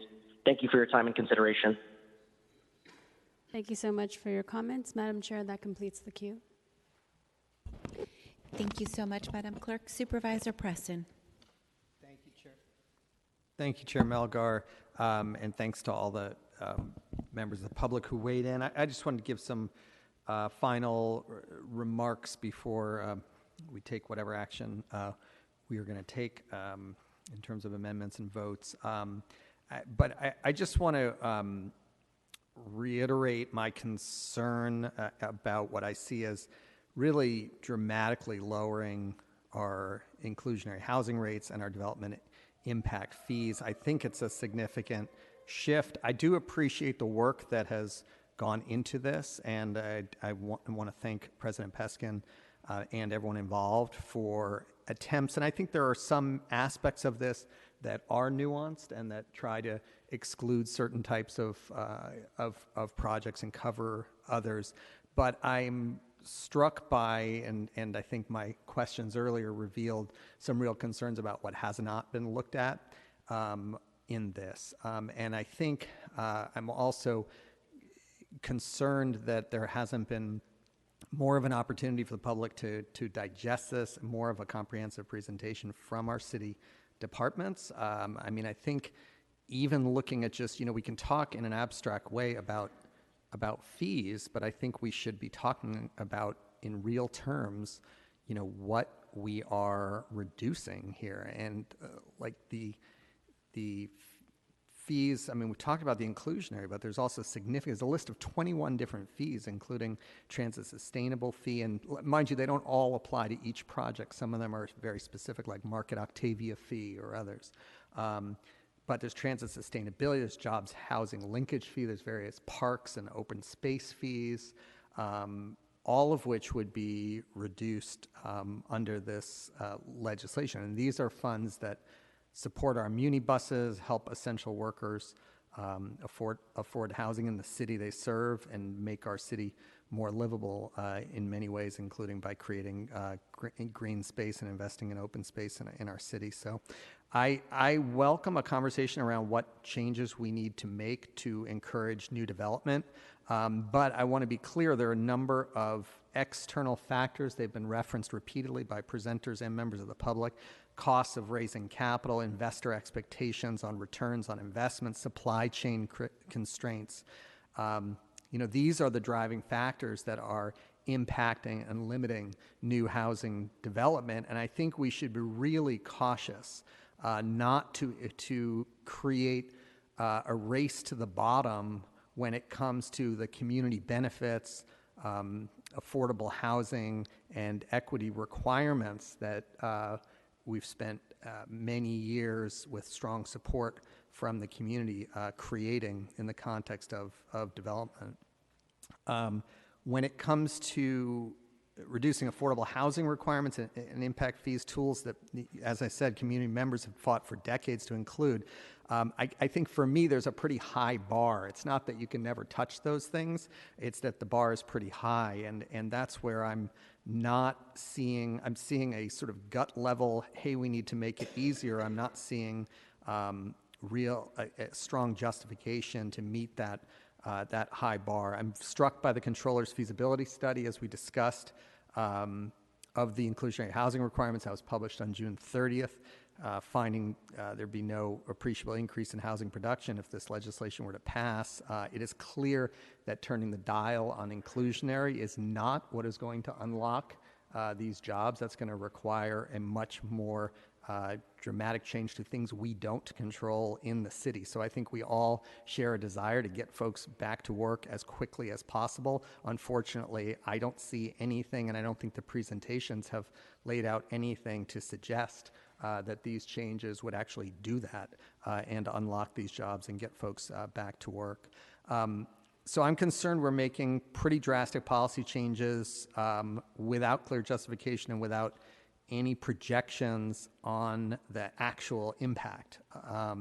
And regardless of where one falls on this proposal, I also have to note that I think we're doing this without giving time for advocates, neighbors, and other community stakeholders to understand this proposal and its impact. And I'm concerned that the controller and our city's chief economist are not here to answer questions, that there have been no estimates or projections made on the impacts of these proposals, and that while there, I think inside some of these bodies that have been discussing these things for months in these committees, there's been extensive discussion, but not with the public. And this is, the 30-day rule was waived here to get this to a hearing quickly. Here we are. It's agendized as a committee report so that the public will have, after today, the first public hearing on this. The public will have literally 1 day if this passes out of this committee before this is voted on tomorrow. So I think that for a measure that doesn't even take effect until November, and with ongoing discussions and negotiations about a bond and other ways to create affordable housing that may be lost under this proposal, I do not understand the rush to move this to a full board vote tomorrow. I also want to note that the Council of Community Housing Organizations has submitted their letter. They've presented and talked about it, and among other suggestions, I do want to note the recommendation around geographic equity and retaining existing affordability standards potentially in areas facing displacement and gentrification. I think that is worth exploring. I think that makes good sense from a policy perspective, and I hope we'll have time to consider that before voting on this, or should this move forward and there's a duplicate in the context of the discussions of that duplicate that would remain in committee. Also understand the advocates are tracking the state legislation seeking to streamline market rate housing and have expressed concerns to our office that inclusionary housing may be one of the few tools we have left to prevent further displacement. So I think we should make space for these conversations before moving forward. And again, we're talking about legislation, my understanding, that wouldn't take effect till November anyway. So it might make some sense to have the legislative recess for those conversations to occur and come back to it in September.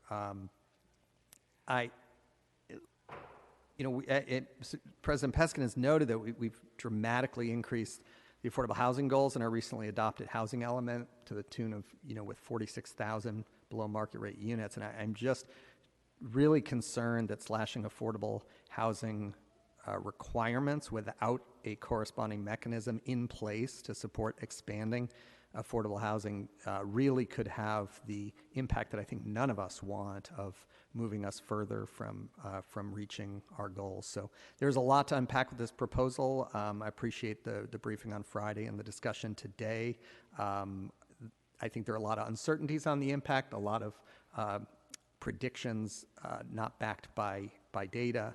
But the one thing that is clear is that this will have the effect of increasing land costs, something that came out in my questions and the responses. And I think that's the only clear and predictable impact.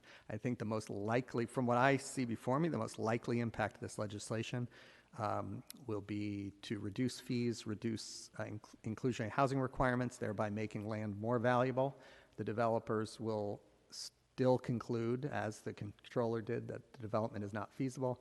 They will simply increase the market rate of the land without putting anyone to work. So that would make it harder for the city to acquire land for the purpose of creating 100% affordable housing, a key strategy identified in our housing element as important to achieving our ambitious goals, and certainly a high priority for my office. So I'm wide open to a conversation on how we can get to something that works from a policy perspective. Hopefully we can create the time to have a broader discussion, including landing the bond and giving the public more than a day to learn about this and digest it after our hearing today. So I'm not prepared to support this item today, but welcome further conversations and discussions about it. Thank you very much. Thank you, Supervisor Preston. Before I go to you, Supervisor Safai, I did want to make a couple comments. I think that, this process has taken a while. It has been an open process. We did vote on the folks who would serve on this technical advisory committee. The legislation that the President Peskin and then Supervisor Jane Kim passed years ago included what this process was going to be. It was deferred because of the pandemic, but none of this is new or sudden. This has been going for quite a while, which is why I'm ready to move this forward today. That said, I do think that I understand advocates' call for having a robust affordable housing plan before we move forward. I wish we had that, but I don't think it was because of lack of time. And I will say one thing to the comments of some of the public commenters who, and to you, my colleague, Supervisor Preston, that one of the things that we should explore is to reduce affordable housing requirements on the West Side so that we can maintain them in geographic equity areas. That is a very robust policy discussion that I'm not ready to have today, and I would unequivocally oppose it. I think that doing that would be against affirmatively furthering fair housing. The West Side has resisted taking affordable housing for years. And one of the campaign promises I made when I ran for this office was to build more affordable housing on the West Side. So I think that we owe it to future generations, and I think that it is fair. But with that, I will go now recognize Supervisor Safai before we take a vote, or if we take a vote. Thank you. Yeah, I just wanted to say really quickly, as one of the chief authors of the previous legislation, Supervisor Preston, and to the rest of the committee and public, it was very well articulated. That was at the height, like we were really at the height of, and part of the deal was we would create a number that would gradually grow, and then we would have the opportunity to take a pause and toggle. And that includes the impact fees and all the other. And Supervisor Peskin and I were at the table with many, many stakeholders. This process has been public. The meetings are open to the public. We at the board appointed and made recommendations on three or more of the members, the mayor appointed members. That process has been going on for months. So the public has had a lot of opportunities to weigh in, and we led up to this process. I do agree with you 1,000%. We need to make sure, and to everyone that said this, that we're doing everything we can to increase the pool of affordable housing. But I will say, and I think we heard it from builders and others that are in the market today, that if this doesn't happen, this will absolutely impact the ability of a number of projects to go forward, and this will actually produce units of housing. So I think it's a good piece of legislation. It might not be desirable for many people's core values because we want to get as much affordable housing as we can. But this is where the market is today, unfortunately. We're at a real economic uncertainty in the city. So thank you again, Supervisor Peskin, for leading that process, and from the Office of Economic and Workforce Development, the Planning Department, the TAC committee members, and everyone that was involved in this. So I think we have the best piece of legislation we can going forward. And thank you, Chair, for duplicating the file. We'll come back and talk about some of the other issues. I don't want to belabor those points today. We can talk about them when we schedule them next time. But essentially, it's about creating balance throughout, both for Home SF and smaller projects. Thank you. Thank you. President Peskin. Thank you, Chair Melgar. I hear and appreciate what Supervisor Preston has articulated, but ultimately agree with your words, Chair Melgar, which is this has really been a long time in coming and is actually part of a pretty predictable process. Granted, it was delayed by COVID, but I mean, this should happen like clockwork every 3 years, pursuant to an independent study, pursuant to a TAC process. And really part of what this effort is to take the politics out of it. Having said that,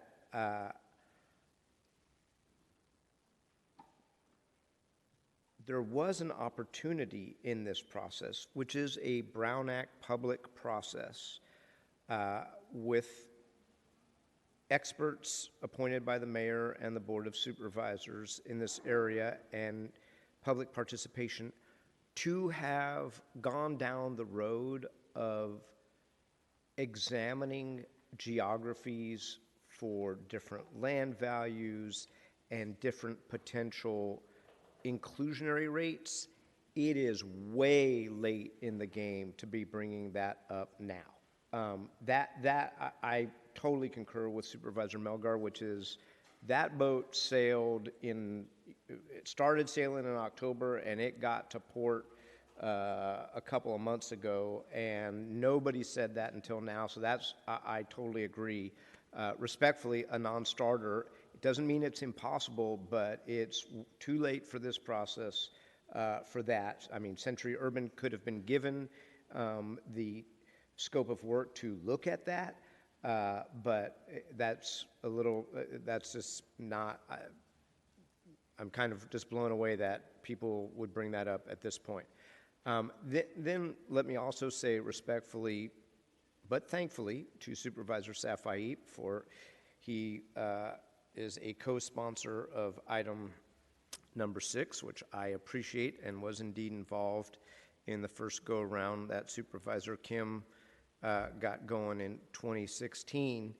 I would say the same thing, which is that these amendments could have, should have been brought up in that TAC process, and these are late to the game too. And it's just, I do realize that legislation evolves and people have late thoughts, but given the tightrope that we've walked over the last several months and what we've gotten to, I'm not inclined to support them, because I'm not inclined to go and sit down with everybody and reopen this path that we have trod down and have done so, executive, legislative, affordable housers, market rate developers. So I'm not inclined respectfully to, I don't know what September is going to bring relative to looking at these things. Plan Commission didn't talk about them, and it's a bunch of brain damage that I don't want and am not looking forward to, for what it's worth. I will recognize you in turn, Sure. Supervisor Safai. Supervisor Preston. Thank you, Chair Malgar, and I really just wanted to jump back on the roster just to address one statement Supervisor Safai made. I don't think we need a back and forth on The other things, I think I can count the votes on a 3-person committee, and that's fine. We can have different perspectives on this. But I do think it's important. Supervisor Safai made a point, and some a couple callers did too, that this before us will produce more housing. And I think it's very easy to say that. And I think what I've been pushing back on and asking questions about is the fact that what is in this file actually does not show that at all, right? I think we can have a conversation. So I don't think that's accurate, with all due respect. I think the more accurate version is that the folks who are proponents of this believe that this might get us closer to a situation where this, with the right changes to the other external factors, gets us closer to a position where we create more housing. And then some of us would ask at what cost, and then we would balance those things. But I think it is, I just think it does a disservice, and I don't think is consistent with what we've heard from the departments and from the controller's report to say that these items are going to produce more housing in San Francisco. And I think we should all be able to agree that that's not the impact of this, unless there are some other significant market changes that we don't control. Thank you.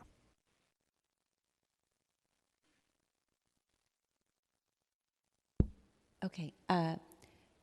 President Peskin, did you want to make a motion? I think that we're amending. I would like to make a motion to amend item 6 as previously discussed with Audrey, not Ann Pearson's draft changes that I spoke to to 415B1 and to 403 and to the findings and to the renumbering and font changes and to page 4, line 10, to show that the controller already submitted the TAC report.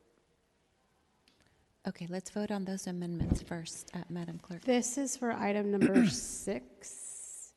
And on that motion to amend the original, Supervisor Peskin? Aye. Peskin, aye. Supervisor Preston? Preston, aye. Supervisor Melgar? Aye. Melgar, aye. You have 3 ayes. Okay, so then I will ask that we duplicate the file. Okay, the file's been duplicated. Okay, and then did you want to move it? The original? Say again? You want to move? I would like to move item 5 and item 6 as amended to the full board with recommendation as a committee report, which will require a roll call vote. Item number 6?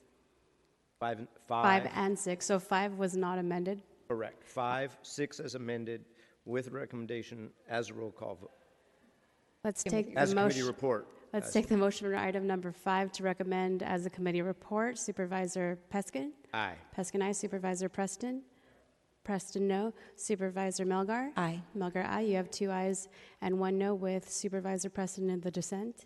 And for item number 6 to recommend as amended for the original, Supervisor Peskin? Aye. Peskin, aye. Supervisor Preston? Preston, no. Supervisor Melgar? Aye. Melgar, aye. You have 2 ayes and 1 no with Supervisor Preston in the dissent. Thank you. Okay, so now I would like to make a motion as to the duplicated file that we adopt the amendments as circulated by Supervisor Safai. And on the duplicate file to amend as stated, Supervisor Peskin? No. Peskin, no. Supervisor Preston? Preston, no. Supervisor Melgar? Aye. Aye. You have 1 aye with 1 no, and with Supervisors Peskin and Preston in the dissent. Okay, well, that's that. Thank you, Madam Clerk. Let's go back to item number 4.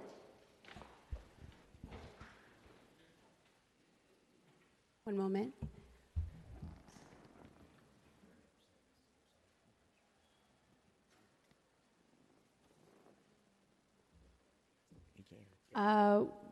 So actually, we have to. There's a balance still remaining for the duplicate file. The amendment failed, but would you like to continue it or?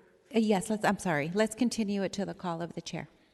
And on that motion, Supervisor Peskin? Aye. Peskin, aye. Supervisor Preston? Preston, aye. Supervisor Melgar? Aye. Melgar, aye. You have 3 ayes. Okay, And thank you. going back to item number 4 is a resolution supporting California State Senate Bill number 532, introduced by Senator Scott Wiener, enabling the San Francisco area to raise funds to prevent medium-term public transportation operations, budget shortfall, and requiring transit safety, cleanliness, and reliability. Members of the public who would like to speak on this item, you just need to press *3 to be added to the queue, and you'll hear the system indicate that you have raised your hand in confirmation. Madam Chair? Thank you so much, Madam Clerk. Excuse me, Supervisor Safai. I'm recognizing Supervisor Mandelman. Thank you for introducing this item. The floor is yours. Thank you, Chair Melgar. Thank you for finding space for this on today's busy agenda, and thank you, colleagues, for hearing this item. I'm going to be super brief. We do have MTA Director Tumlin here and Board President Janice Lee remotely, who can share why the SB 532 is so important. We also are joined remotely by the MTA's CFO Bree Morder and Senator Wiener's legislative aide Ryan Motashemi if people have questions.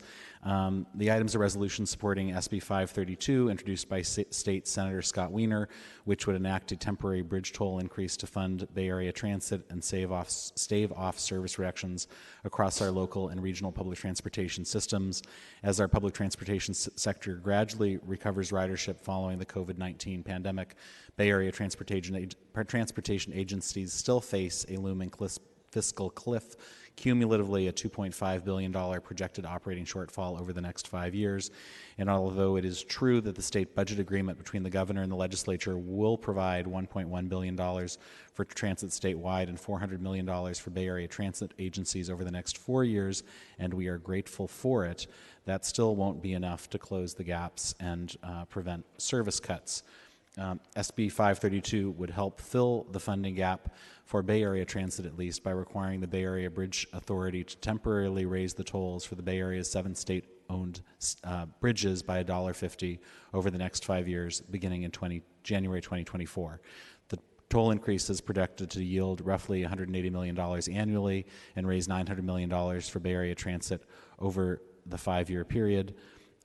Senator, in a moment, as I said, Director Tumlin and President Lee can share more about the looming fiscal cliff and how it could impact each of their agencies and how SB 532 would help.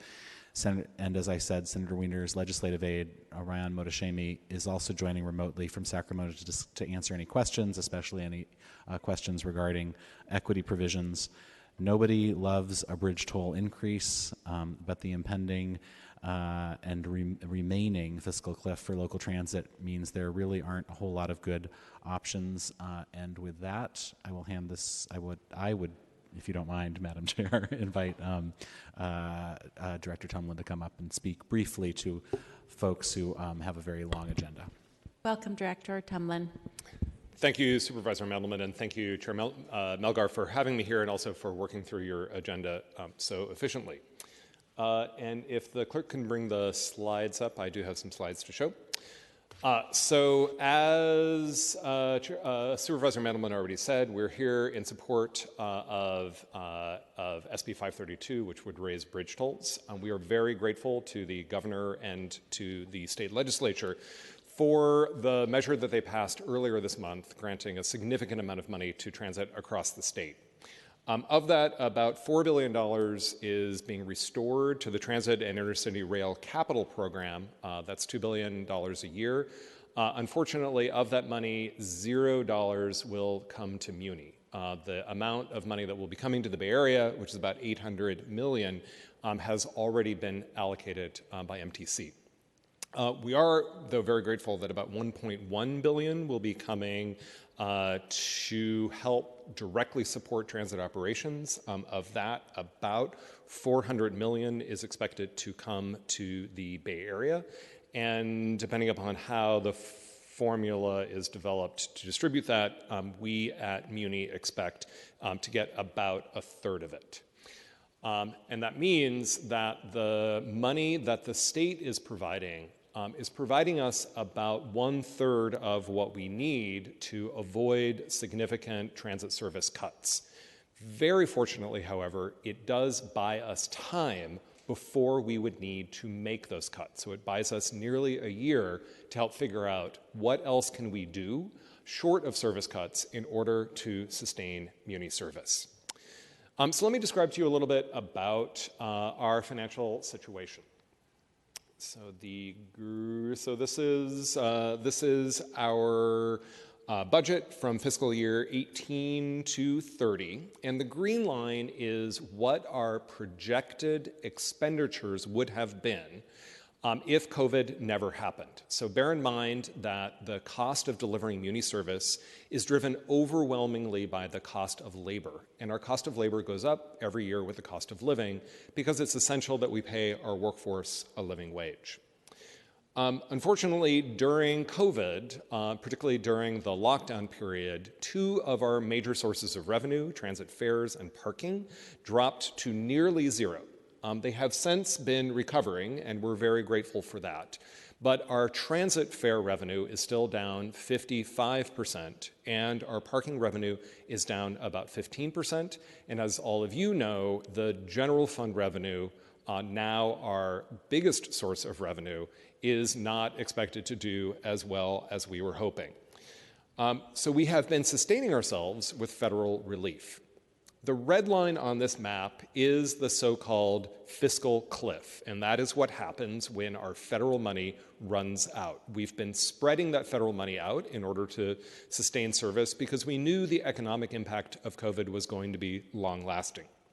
In actuality, because we have been managing the agency efficiently, and because I promised our workforce that we would not balance the budget on the backs of the people who got San Francisco through COVID, we have been not only spreading the resources out, but making sure that we're doing financial projections so that we can slow down hiring in order to balance the budget rather than laying off our workforce. And so what we're now looking at is, absent new sources of revenue, needing to start shrinking the workforce and therefore cutting Muni service later in calendar year 2024. We're also expecting that on the ballot in hopefully November of 26, that there will be a regional measure that will help us bridge the gap and get us back on the path of financial stability. But in the meantime, we have a big transit trough shown in the blue line. And so we've been trying to figure out, how do we bridge the gap between the fiscal trough and the service that San Franciscans need?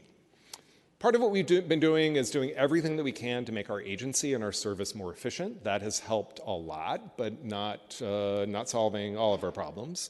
We're working to try to bring in new sources of local revenue everywhere we can. The state relief that passed earlier this month, again, fills up about a third of that trough. And what we're looking for is the area in red. How do we bridge that gap without cutting Muni service or laying off our staff? And then from there on out, our future prognosis depends upon what we do in November of 26 and whether we simply try to survive at our current level, or whether we try to grow transit, or whether we try to deliver transit that the Bay Area truly needs and that San Francisco needs for its economic recovery. We do not ask for this bridge toll money lightly. We do understand that there are many low-income motorists who must drive across bridges in the Bay Area, and that an extra $1.50 a day will be a significant impact for them. But not funding transit will also create even worse problems.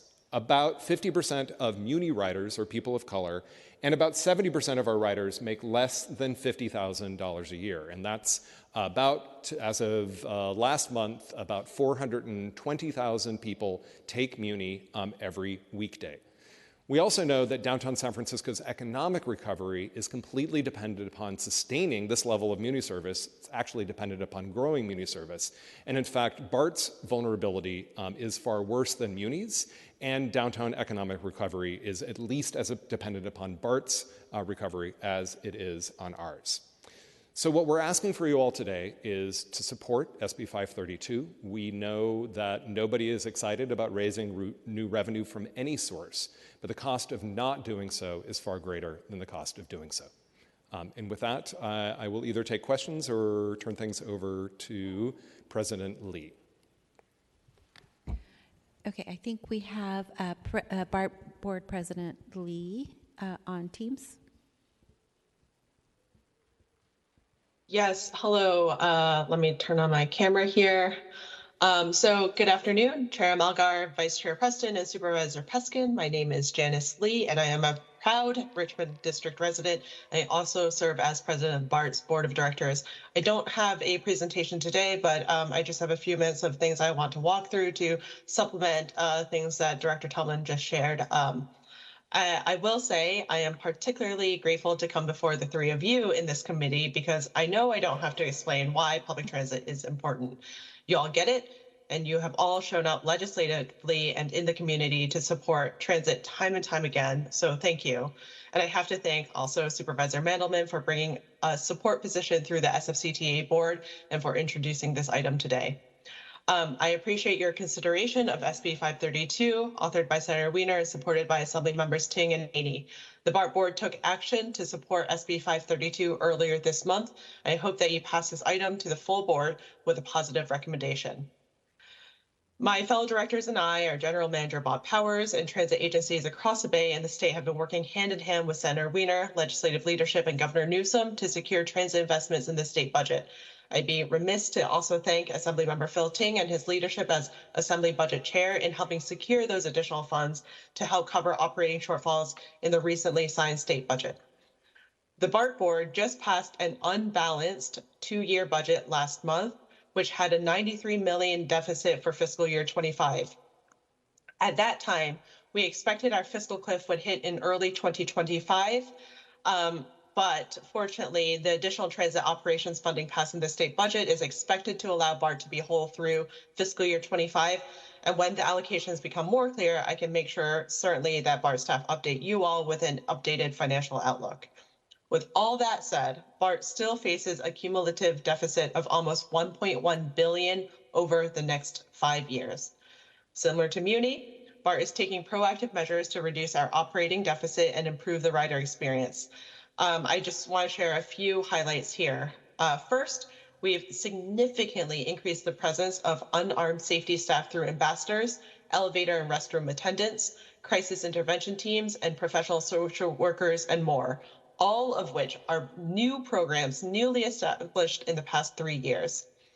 Second, we are focusing police officer deployment on trains and in stations and have made major investments to address recruitment and vacancies without needing to actually increase headcount. BART PD response times remain one of the best in the Bay Area, and we're responding to Priority 1 emergencies in just minutes. Third, we are improving service to end 30-minute wait times on weekends and evenings. This new schedule will begin in September. Fourth, we are installing new, more accessible fare gates in all of our stations, with the first new fare gate scheduled to be installed later this year. I have to, of course, thank SFCTA and you all in wearing those hats in your support of that program. Fifth, we are reopening bathrooms across our system in San Francisco. Powell and Montgomery reopened last year, and the Embarcadero restroom was just reopened at the start of this month. Six, we have just tripled our budget for the BART Office of the Inspector General, which is going to really increase our independent oversight and accountability of BART. And lastly, we are doubling down on train and station cleaning. But, same as Director Dublin shared, we really need the additional support in these next few years to avoid drastic service cuts, station closures, and mass layoffs. These cuts could mean trains only once an hour, no weekend service, station closures, and entire lines potentially cut. Like has been said before, I recognize that bridge toll increases by nature are not beloved or popular. So I want to end with a deeper dive into equity as it relates to SB 532 and the impact on BART. Public transit, as you all know, is critical to low-income and BIPOC communities. When I just laundry listed what could happen without additional funding, we also know exactly who will be impacted at BART. Our biannual customer survey's latest demographics show who our riders are. 31% are low income with a household income of under 50,000. 43% do not have a vehicle, and 67% identify as non-white. I can assure you that those demographics are not the same folks who will be calling in or writing op-eds opposing SB 532. So I'm asking you to be progressive leaders and think about your friends, your neighbors, your constituents who are BIPOC, who don't own vehicles, and are low income, who will be severely impacted without additional funding for transit operations. When I first moved to San Francisco, I was making $40,000 a year, living in West Oakland, and I was commuting to the city via BART every morning. I didn't have a car, I didn't have access to a car, and I would even save up my change just so I could load up my Clipper card to try and get an extra trip or two. I think a lot of people have been in that similar boat or train. If my transit trip and if transit was no longer a reliable option for me with less frequency or no weekend service, I would never have been able to keep my job, and most likely I would have had to move. These are the kind of choices that poor people need to make when our transit systems fail. So specific to SB 532, the BART board has raised equity concerns that many others have. I'm strongly supportive of amendments that would build equity measures into the bill in order to mitigate the impact on low-income folks who drive on toll bridges out of necessity. I'm grateful that Senator Wiener will be holding 3 workshops over the next 2 weeks about this bill, and there's going to be one workshop specifically focused on equity. I am convinced that we can figure it out. Just 4 years ago, BART had no low-income fare option at all. And in 2019, I was proud to support BART's inclusion into Clipper Start, offering a 20% discount as part of this regional means-based low-income fare program. The BART board, we just increased this discount to 50% in June, and MTC has plans to greatly improve outreach and signups so that more low-income folks can benefit. We can work fast and we can figure out these equity measures. So thank you for inviting BART to say a few words here. Along with our labor partners, we understand the stakes are high. So we hope that you can pass this item forward to the full board with a positive recommendation. Thank you. Thank you very much, President Lee. Supervisor Mandelman. Thank you, Chair Melgar, and thank you, President Lee, for acknowledging that this board has already acted as in its capacity as Transportation Authority to sign on in support of the legislation under the leadership of the chair on that day, Wiener Melgar. But I do think it makes sense for this board to sign on as a board of supervisors, which is why I brought this, and not being fully aware that they would be taking up time on your agenda. So thank you again for making that time. Okay, thank you, Supervisor. With that, let's go to public comment, Madam Clerk. Thank you, Madam Chair. Are there any members of the public that would like to speak? Now is your time to line up and press *3 to be added to the queue. You'll have 2 minutes. Good afternoon again, Supervisors. Eric Brooks with the local grassroots organization, Our City San Francisco, and also the statewide coalition that works on clean energy and climate issues, Californians for Energy Choice. To first, yes, support this, of course. It's an emergency. We need to do this. But also to say that, you know, San Francisco has, what is it, a $15 billion budget now? We need to have a real conversation about free muni. We need to stop nickeling and diming poor people that ride the bus who only amount to 20% of the funding for muni, and then having to nickel and dime low-income people driving across the bridge to their jobs so that we can keep the system going. It's the 21st century. We're 2 decades into the 21st century. It's time to do free transit. And even though BART might be a heavier lift, we need to do that too. And just one note on one of the things that the BART director noted was means testing. If you we know from comparing food stamps to Social Security that means tested programs that are only for low-income people end up getting their budget cuts and they end up not being sufficient. That's another reason why we need to talk about free transit. Just pay for it out of our general funds. California can afford it, and so can San Francisco. So let's please head in that direction. But yes, support this, of course. Thanks. Thank you so much for your comments. Next speaker.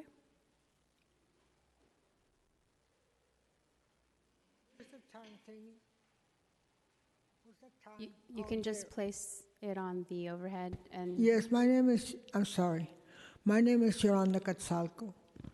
And what I would like to say is when there was the former speaker, first of all, thank you for the discount. But the other thing I would like to say is that unfortunately, from what I read in articles online, the reason there's so many drug addiction that increased after they started arresting the drug addicts is because of the police presence. Apparently, when the police are around, people get all flustered, they get all stressed, and they have more of an urge for drugs. The other thing, on the ambassador program, why all the money to them? I also found out that from coming to the budget meetings, that many ambassadors were hired or rehired or extended hours, who knows what, at the expense. I don't know. I tried to find that out in the internet at the preschoolers. Did that pass, or did they take the money from the preschools?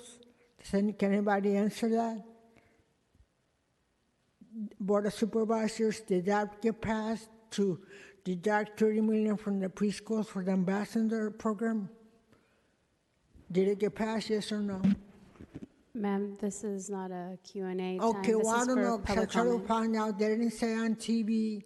Nobody seems to know, but that's wrong. I used to go walk down, I still go to the Tenderloin, and I've seen those ambassadors tell people that are using drugs to move on. That's against Martin versus Boyce, which says that unless you offer somebody some kind of shelter, it is the Eighth Amendment rule being broken of cruel and unusual punishment. So that is wrong. So those solutions did not help. Thank you so much for your comments. Is there any other members of the public that would like to speak for item number 4 in the chamber? Seeing none, we will move to the public comment line.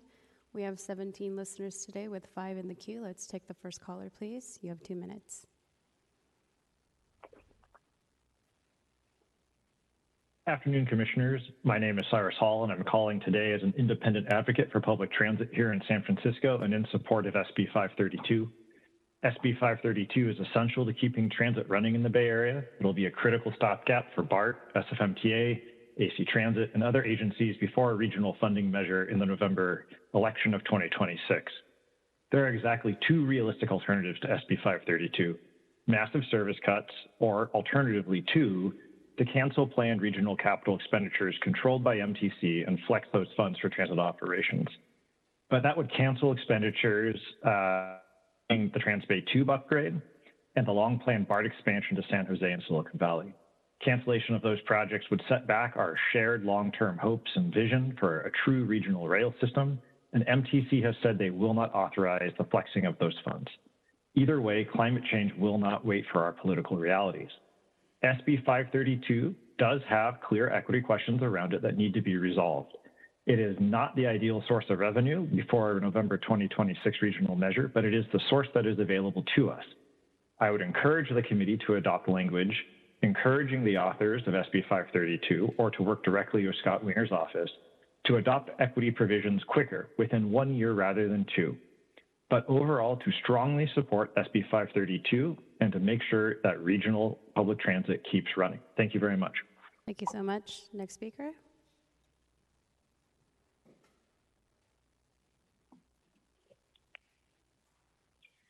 Hello, good afternoon. Adina Levin with Seamless Bay Area and Friends of Caltrain. We were part of a really massive coalition in the Bay Area and around the state that worked, are thankful to the leadership of Senator Wiener and other legislators in bringing in funding from the state, $400 million for the Bay Area that will help stave off the fiscal cliff somewhat.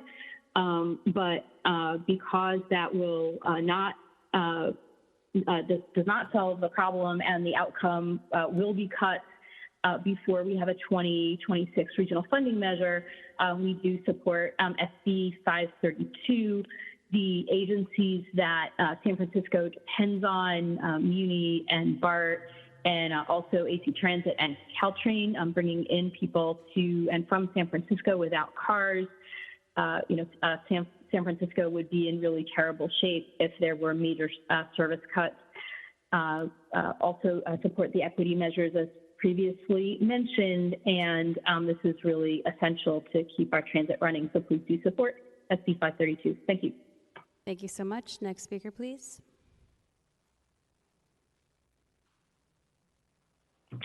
Good afternoon. My name is Zach Dykes-Gross. I'm the Policy Director for Transform. We're also a member of Voices for Public Transportation, a Bay Area coalition of labor, community, and equity advocates working to pass a progressive regional transportation measure in the Bay Area, and a proud sponsor of SB 532 in order to provide the stopgap funding to get us there. Public transit is at the core of the Bay Area's economic recovery, our climate goals, and an equitable and thriving region. As someone who grew up in San Francisco, Muni literally made me who I am. From school to soccer practice, from Chinatown to City College, I had access to the wonderful people, cultures, and opportunities simply because I had a bus pass. And this opportunity just would not be available to kids today like me if we see the service cuts that don't happen, will happen without SB 532. These cuts would leave transit-dependent riders stranded at the curb, increase congestion, and blow our emissions sky high. That's why short-term funding is needed. We are continuing to work with Senator Wiener and key CBOs and other equity advocates to ensure that the toll does not overburden those who must drive, and that includes lowering regressive and punitive fees and fines, as well as implementing means-based discounts or toll cap programs for low-income drivers. We are looking forward to working more with this body to ensure that we implement the best equity program possible. But fundamentally, with 100% of the revenue going to prevent service cuts and increase transit ridership, SB 532 is a critical step forward for a more equitable, sustainable, and thriving Bay Area. Thank you for your time. Thank you for your comments. Let's take the next speaker. We have 17 listeners with 7 in the queue.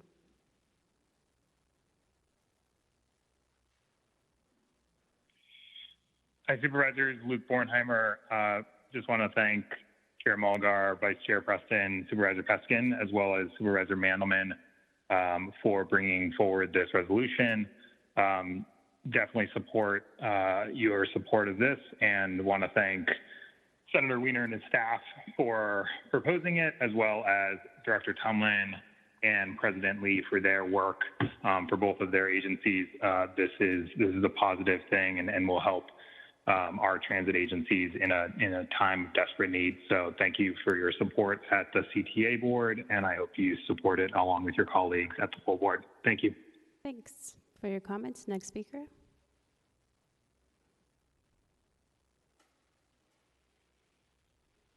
Good afternoon. This is Anastasia Yovanopoulos, a member of San Francisco Tenants Union. I've got a question. What about the low-income folks who have to drive to work? Many of them have been displaced from their homes in San Francisco and now have to fill their gas tanks, and now you're asking them to pay an extra $1.50 above the $8 to get to work every day? That, to me, sounds unreasonable. So right now, the SB 532 only includes a vague promise to require the MTC to study, design, and implement an equity-based program to mitigate the impacts of the $1.50 toll increase, which within 2 years of the date. So I'm concerned. I'm really concerned. You know, you have creative ways to get money, bonds, this, that, the other. Consider the people who have to pay that toll, fork that money out of their budget every week. Thank you. Thank you so much. Next speaker.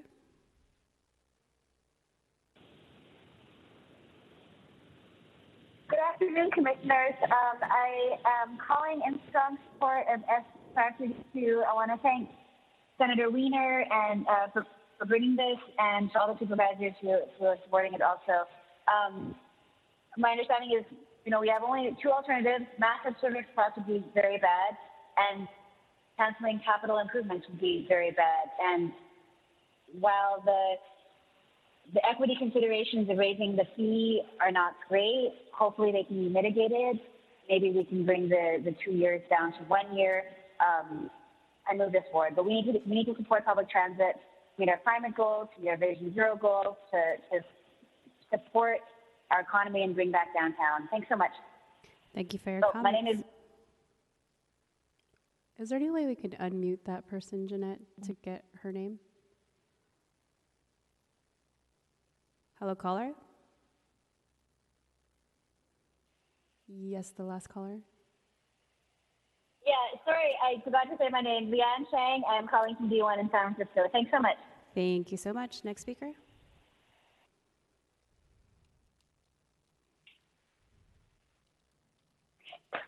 Hi, this is Gloria Berry from District 10. I'm not supporting this Senate bill.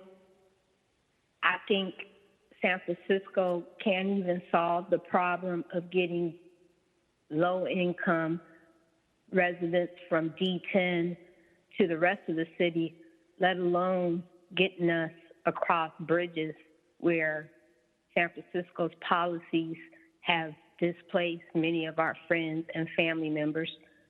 Then when we come to San Francisco to deliver goods to your door that you need, we have to pay those tolls as well. When you are not home to receive your goods and we have to bring those packages or food items back to the original places, we have to go across bridges and pay them tolls again. Also, the Black population in San Francisco has to go across these bridges to get culture, music, food that we were used to before mass gentrification happened in the city. The tolls are already burdensome when we go to visit our family and friends, and burdensome for people to even want to come to San Francisco for any event or even to work.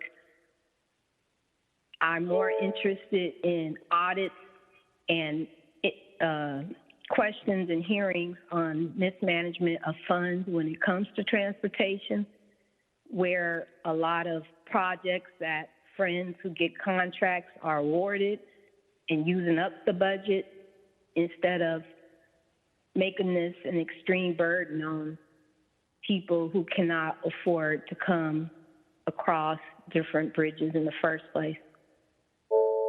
Have a good day. Thank you so much for your comments. Let's take the next caller.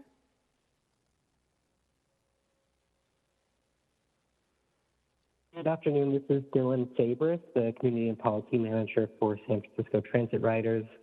I'm calling today in support of SB 532. While there are real equity issues with the bill which must be addressed, the equity implications of allowing Bay Area transit to fail would be even more dire. SF Transit Riders is working with the bill sponsors to identify and implement additional equity considerations and improvements, especially improvements for transit riders.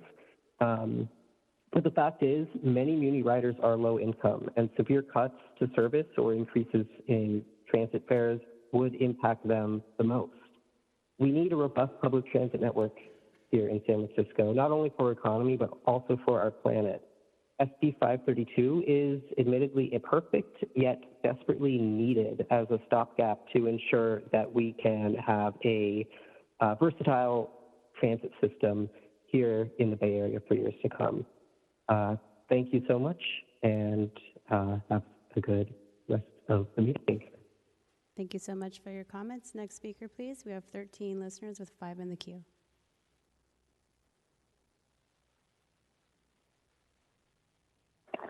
Good afternoon, supervisors. My name is Robert Fruckman. I am a volunteer leader with San Francisco EMD. We are in support of SB 532. Thank you to Supervisor Mandelman for bringing this resolution and the board for hearing it. You know, I agree with everything that BART Director Lee and SFMTA Director Tumlin said, and I just want to add a perspective on housing. You know, the transit is essential for you know, the region's economic, climate goals, but also for housing, because the regions downtown depend on frequent, reliable transit to support their recovery, and much of the planned housing throughout the Bay Area, in San Francisco as well, is concentrated around high quality and frequent transit. If we do not have funding for BART and Muni, we will almost certainly miss our greenhouse gas reduction targets, and we will also lose the transit network on which many communities are relying on for providing transit to residents that are supposed to be clustered around transit stops. So I ask you to support this resolution. Thank you very much. Thank you so much. Next speaker, please. Good afternoon. Jake Price on behalf of the Housing Action Coalition, calling in strong support of SB 532. I will not reiterate the points that many of the other speakers have made, but as a housing advocacy organization, we recognize the links between housing and transit and realize that in order to grow equitably and sustainably throughout the city, we need a robust public transit network, and SB 532 will help save it. So thank you very much, and I will be calling in on the next item, so talk to you all soon. Thank you so much. Let's take the next caller. Hello, good afternoon. This is Josh Gear. Hello, good afternoon. This is Josh Gear. And relying on the SFMTA to fulfill their needs with this budget item, it astonishes me that the Valencia Street corridor removes the 70 parking spaces, but yet the director says that they need parking funds. So what gives? Where's the money coming from? I think it's time to audit the SFMTA and find out where the money is going. Budgeting is very important for the poor people and those who need to come over from the bridge. And I think this is just a smokescreen for the director. If he would come to meetings without his head buried in his laptop, especially at SFMTA meetings, he would realize that it's not just about him, but it's about the regular people of San Francisco that need parking. Thank you very much. Thank you so much. Let's take the next caller.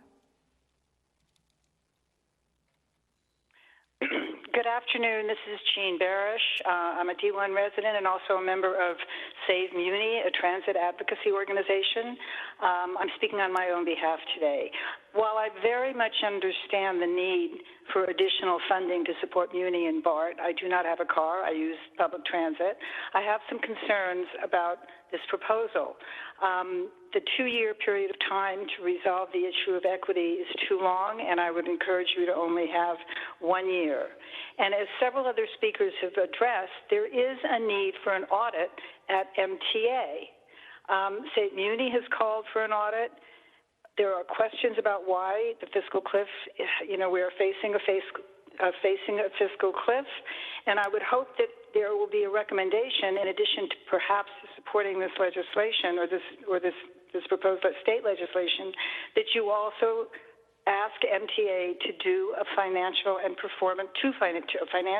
as well as a performance audit, so we can better understand how Muni is spending its money, efficiencies can be increased, and spending waste can be decreased. Please consider this side of the equation as well when you look at supporting this legislation. Thank you. Thank you for your comments. Let's take the next caller.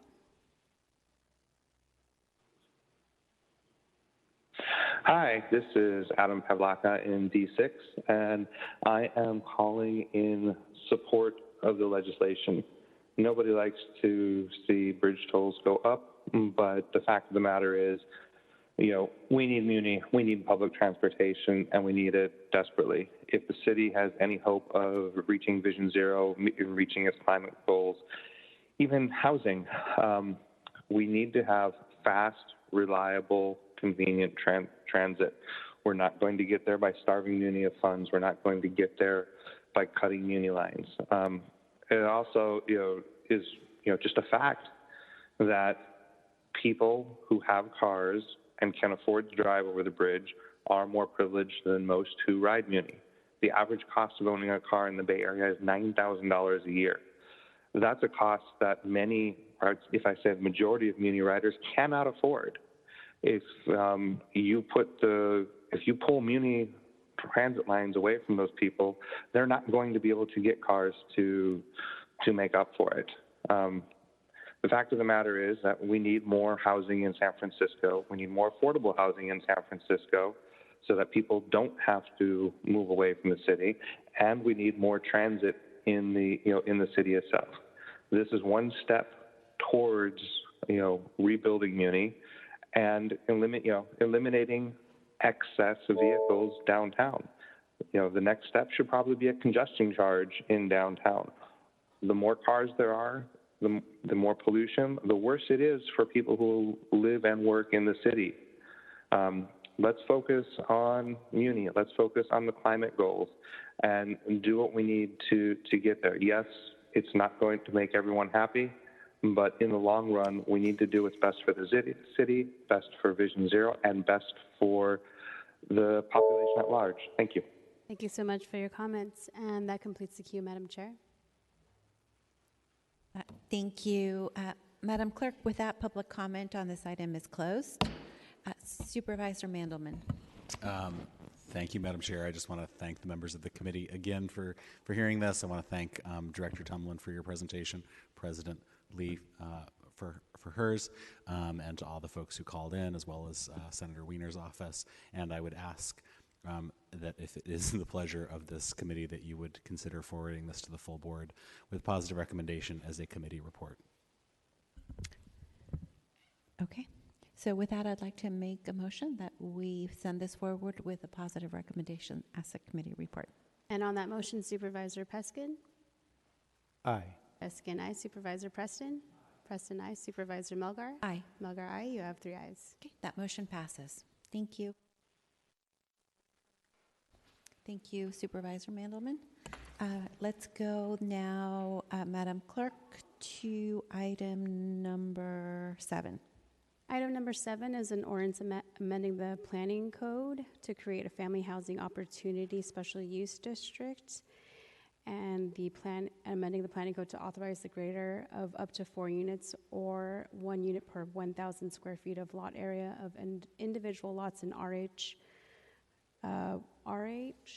district, the greater of 212 or 1 unit per 1,000 feet of lot area, and the 3 merged lots. And I'm sorry, I'm losing my spot. This is a very long title. Sorry.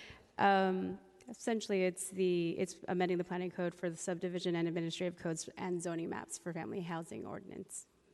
Thank you. Thank you very much. Okay, thank you very much, Madam Clerk. Colleagues, I think we're almost there with this legislation. I introduced it in January, and it's gotten lots of amendments and a lot of feedback and good work from folks in the community, the planning department, and my colleagues. So I do have a couple of amendments that I'd like to do today. They are non-substantive, and I would then turn it over to President Peskin, who also has amendments that are non-substantive, as I understand it, and Madam Deputy City Attorney will confirm. So my amendments at number 1 strike through on pages 1, 5, and 12. The greater of up to 4 units or 1 unit per 1,000 square feet of lot area. The reason for this amendment is that it creates ambiguity of the density limits when there is a rear yard proposed. So by striking that sentence, it caps it at 4 units per lot max. Thank you, President Peskin, for pointing that out. Then amendment number 2, page 1, line 12, adds to the long title, where the project does not propose a demolition of any units subject to the rent increase limitation of the rent ordinance. Again, was having a hard time figuring out where this could happen in real life, but there should not be any ambiguity that we do not want to open the door for demolition of rent control units. So the sentiment to protect rent control units is spelled out also on page 6, line 3, and page 16, line 1, by adding the following language: exempting certain eligible projects that do not propose a demolition of rent-controlled units. And that's it for me. So, President Peskin, would you like to present your amendments? Yeah, thank you, Supervisor Chair Melgar, and I appreciate your indulgence and understand your frustration over the last couple of weeks. But I do want to say, I think fundamentally we are coming from the same policy place, which is to increase density and do everything in our power to ensure that our people are not displaced and that we hang on to something that we are not making anymore or not making much of anymore, which is rent-controlled housing. And so that's where I've been coming from the last couple of weeks. And I actually, as frustrating as it has been, I think this is actually better for it. So I just wanted to say that publicly. And it's also given us, I think, the opportunity to examine not only the language and see where we can make it better, but also gave me and folks in the northeast corner of town the time to actually show that and this gets very complicated very quickly because this is aimed at high resource areas, but yet we have and there's a number of factors, and I want to thank Rich Hillis and Aaron Starr, who actually have since helped me dissect what creates that light blue on the map relative to high resource areas. And it's not necessarily, as a matter of fact, it is not in the case of the Northeast, the density where it actually exists. And I mentioned that relative to one of the findings, but I think there's an elegant way of doing that and keeping the map as it is, which is to exclude, and I've set this forth in I said last week that I would work with the city attorney to get amendments approved as to form and to circulate them to committee members and put them in the file, and they are indeed in the file. So this comes from what is in the file and before you, colleagues. So that's the first change. The second one is precisely what you're doing, which is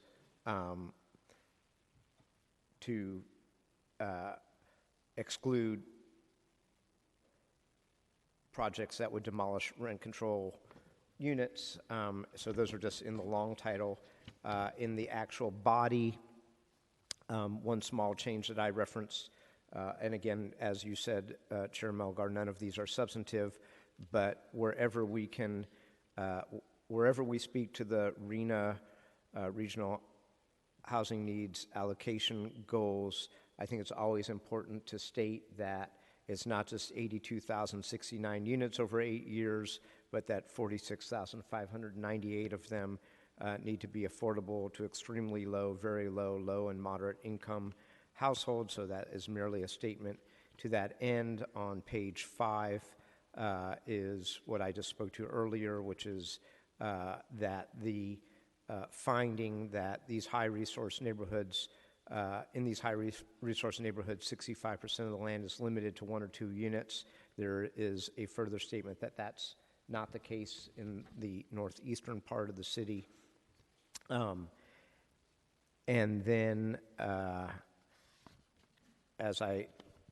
recital that speaks to the North Beach Telegraph Hill Special Use District and North Beach Special Use District. Later, this is another finding on page 6, because I think 311 notice, which we are getting rid of, should only be maintained in cases where there is a project that proposes the demolition of a rent-controlled unit. We can get into that because I think we have a couple of choices here. If right now the way the legislation is written, you can still, with a CU, demolish rent control units. I'm going to suggest, and maybe we can discuss that, we just say you can't demolish any rent control units, but if we stay with the current, as it's written and as my amendments that are in the file don't change that, that we should give 311 notice even if, because the notice for a CU is 20 days and 311 notice is 30 days, so it gives the world 10 more days to know if there's the proposal for the demolition of a rent-controlled unit. The language in recital L was old and did not need to be in there. It was a, and the city attorney agreed that it was extraneous, so that can be removed. On page 7, there's a recital about our wish to discourage speculation and demolition, and I bolstered that recital just a little bit. And then getting into the meat of the actual language on page 8, under eligibility, there's a reference to the removal of the special use districts, as I have previously discussed. There is, and the legislation was silent on it, and as to whether existing dwelling units included unauthorized units. And so what I've attempted to do here is to put in a very narrow definition of unauthorized units, limiting it to an unauthorized unit that's been occupied by a tenant in the last 5 years.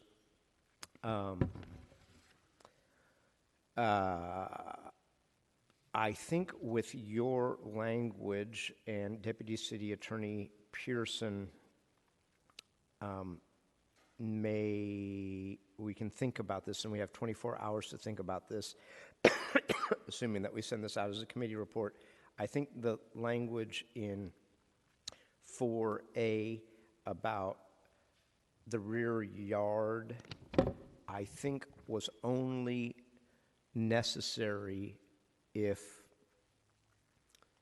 it may not be necessary now that Supervisor Melgar has proposed amendments that would go beyond 4 units. So I think that may be extraneous. I think that only made sense if there were more than 4 units. And that was just because there was conflicting language about a 4th unit had to go in the backyard, and then because of the 1,000-foot thing, there could have been a 5th unit, so that was to clarify that and make it internally consistent. So that might not be necessary. On page 9, subsection C is really just a clarification that for group housing that is not in the RH1 districts, that the density limits that are otherwise in the code shall apply. In page 9, subsection 5,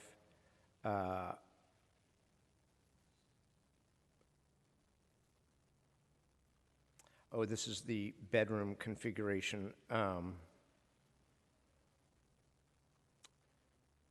This just clarifies what happens if you have 3 existing units, because it didn't exactly make sense for 3 with existing units, so that's a clarification there. On page 10, subsection 6, again, this was silent on what an existing dwelling unit meant relative to unauthorized units. This clarifies that. On page 11, relative to asserting that the project has, that the project sponsor has, this is a look-back provision. I added that the project sponsor has to do it under penalty of perjury. which is something I learned from SB 9, and differentiated between multifamily housing and single-family housing, 1 year for single-family, 5 year for multifamily.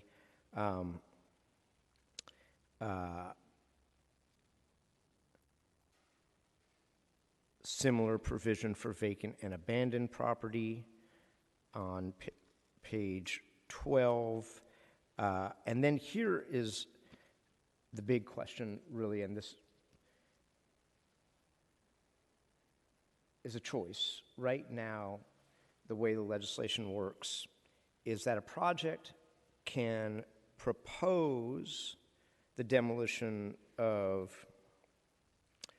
right now in 11, it says that the project cannot propose, will not be eligible if it proposes the demolition of 3 or more dwelling units. But you can propose later on, this is under review and approval, the demolition of less than 3, but they're subject to a CU. One possibility here, I'm throwing it out for discussion, it is not in what I put in the file, is whether or not we just want to say you can't demolish anything that is rent controlled. You're not eligible. If we do that, it would obviate certain other language under review and approval. It's really a choice. But that's not in the amendments that are before you. But I wanted to throw that out for discussion. I believe, I'm sorry to cut you off, but I do believe that that's the amendment I just made. Well, it's very similar to the amendment you just made, but you actually made it in subsection D, review and approval. You said you do want to do it in eligibility. I was thinking that we could do it in eligibility, which is if you're proposing to demolish rent-controlled housing stock, you are not eligible here. For the streamlining. I mean, you can still do it, but you go it the regular way. Correct. Yeah. I mean, you can still under 317 go in and say, I want to demolish a unit of sound housing. Okay. Why don't we finish with all of yours, and then we can come back to the discussion. One thing that I thought was very important, and by the way, I really appreciate what you are doing in 11 under eligibility. One thing that I thought was important, because you specifically do bring in buyouts, and buyouts is subject to litigation, but I thought it was important, once that litigation is resolved, that we say, regardless of whether the buyout agreement was filed and registered with the rent board pursuant to Administrative Code Section 37.9E sub H, the point being that some people do buyouts, they don't file them. The way this is written is only if they filed it. So I'm saying, whether you filed it or not, if you did a buyout, this captures you, which I think is the intent, but I just wanted to make it clear there so that it would say,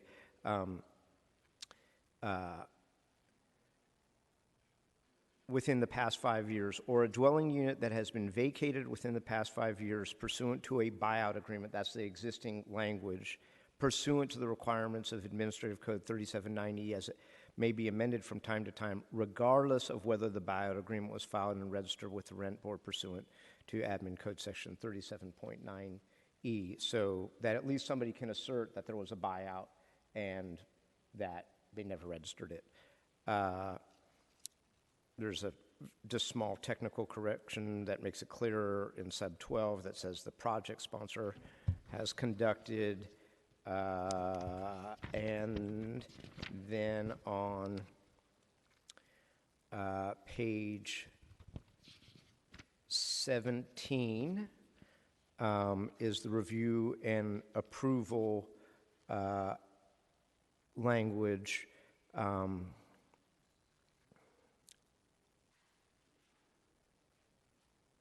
I have, after going around and around with Julia Gualco Nelson, who has done, I think, a masterful job with this legislation, and this does not change what the legislation was trying to do, but I think we both agree that this would make it clearer. I had trouble, and I expressed this at a previous committee meeting, with the way this was written, which was the notwithstanding any other provision of this code, and irrespective of whether the project is utilizing a density exception, pursuant to this section, no conditional use shall be required. And so she has now explained to me what that was trying to do. I agree with what it is trying to do.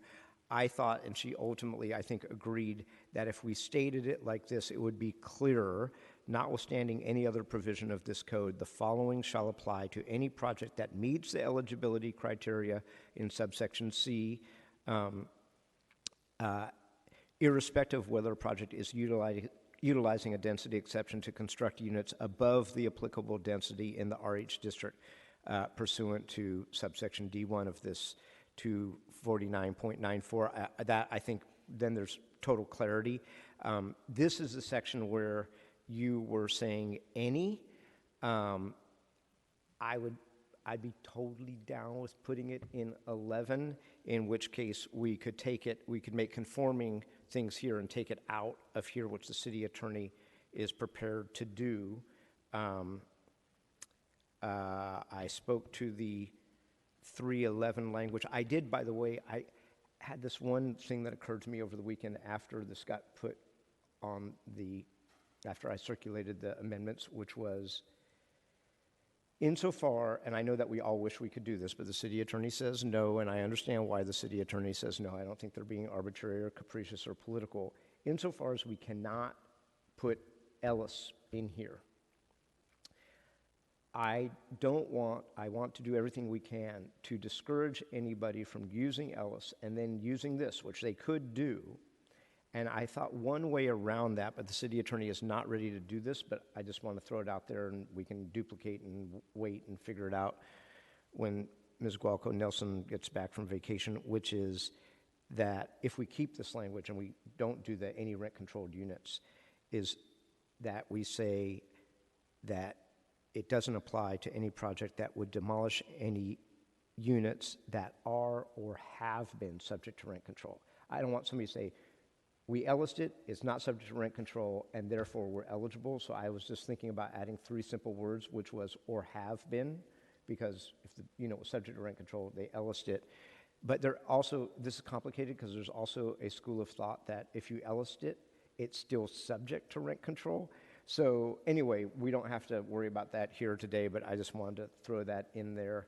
And the city attorney is not ready to deal with that. I spoke to the 311, and that takes me all the way to the end, and I think these are all pretty straightforward, and this is in the condominium conversion language, which is in a few places in 2 sub B and sub C, and to add the under penalty of perjury provision, and to add relative to subdivision maps on the next page, better notice. And that is everything that I've now described, everything that is in the record. None of them are substantive, and the or have been thing we can figure out someday, and the D1 any and 11 any is a choice for us.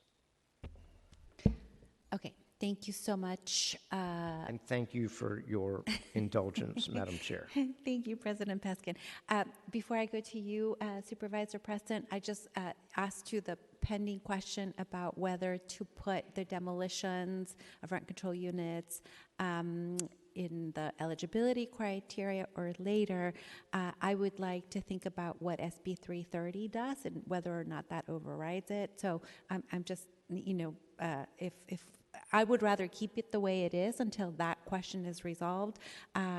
We did duplicate the file, so there will be another chance to think about these issues a little bit further when it comes back, which I think it will after it goes to planning. So, but we'll take another bite. Okay, Supervisor Preston.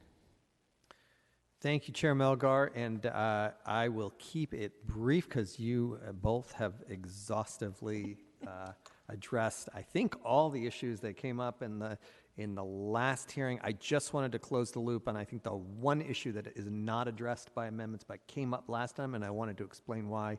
The issue I had raised, and it was based on some concerns raised by residents of the Haight, was, are we potentially inadvertently incentivizing speculators who may do a demolition, build 4 units or so for like corporate rental situation, and I had asked planning to give us a little more information about the risks of that and whether we need to consider an amendment to address that. I want to thank Aaron Starr for providing us really very quickly, within a day of that, the information around that. And I think, based on my review of the information that he provided, that risk is actually controlled by, not allowed basically by the ILO ordinance as it currently exists, and the short-term rental ordinance.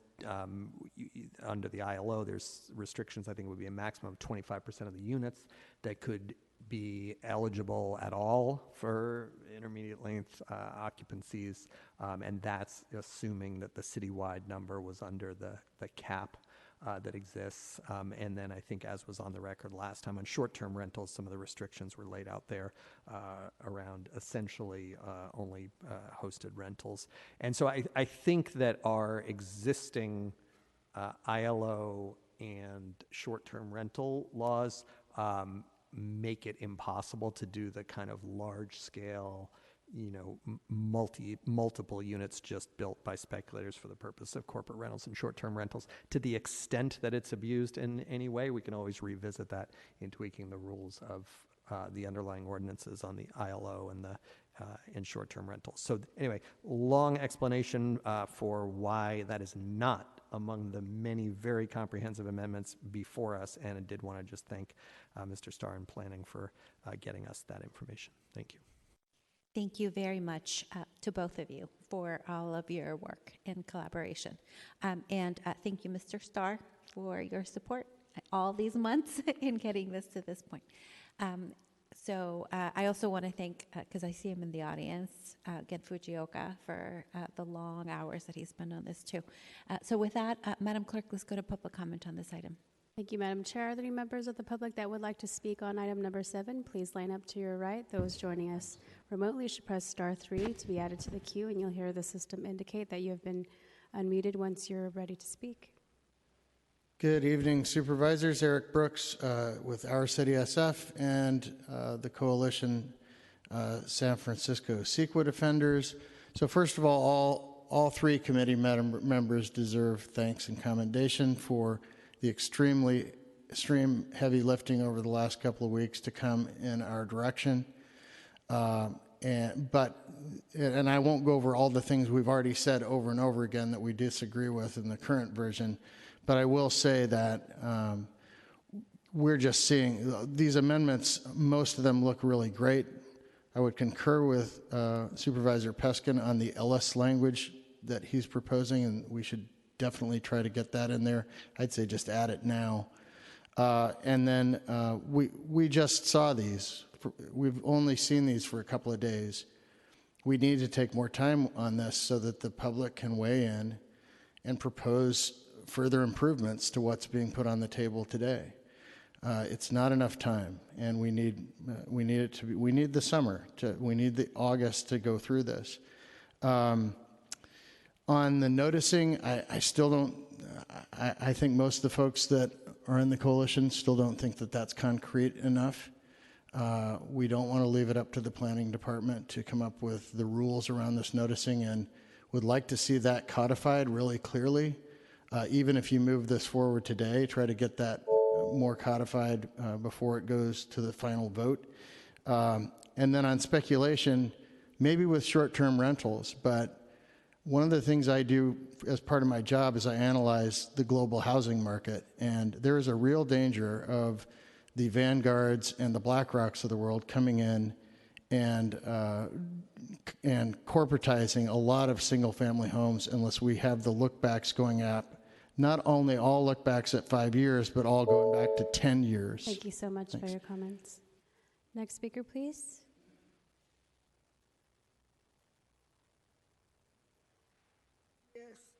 I would like to speak about the affordable housing. I don't know if it's incorrect that I didn't hear it spoken, that it's a mandate and that there's no affordable housing provisions in this legislation. So that is something that's very alarming. Also, the fact that you mentioned rent control as far as the demolition notices. How about if it's not rent control? I've been in that situation. I don't know if it was rent control or not. But when you tell people that they can just move, build housing, it's not that simple. Or apartments that are illegal because there might be something wrong where you don't have the money or it just cannot be fixed because the city says, no, you cannot have electrical outlets in one of these illegal apartments. So it's very expensive. It's not something that most people have the money for. And so I am opposed until this gets taken care of. You people should be notified after demolition and family unit houses and then housing and or rental units. They should be notified. And again, there's plenty of houses and it's a dense population. But I also support that we have notification of any changes that Eric mailed something about that a lot of these rules will be decided by the Planning Commission. Why is that? Why don't we get to hear them? That's not very democratic. It sounds like a lot of this is doing away with some of the mandates, and that's something I am opposed to. Thank you so much. Next speaker, please.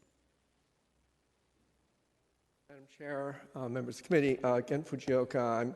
I'm speaking today on behalf of the San Francisco Tenants Union and the San Francisco Anti-Displacement Coalition.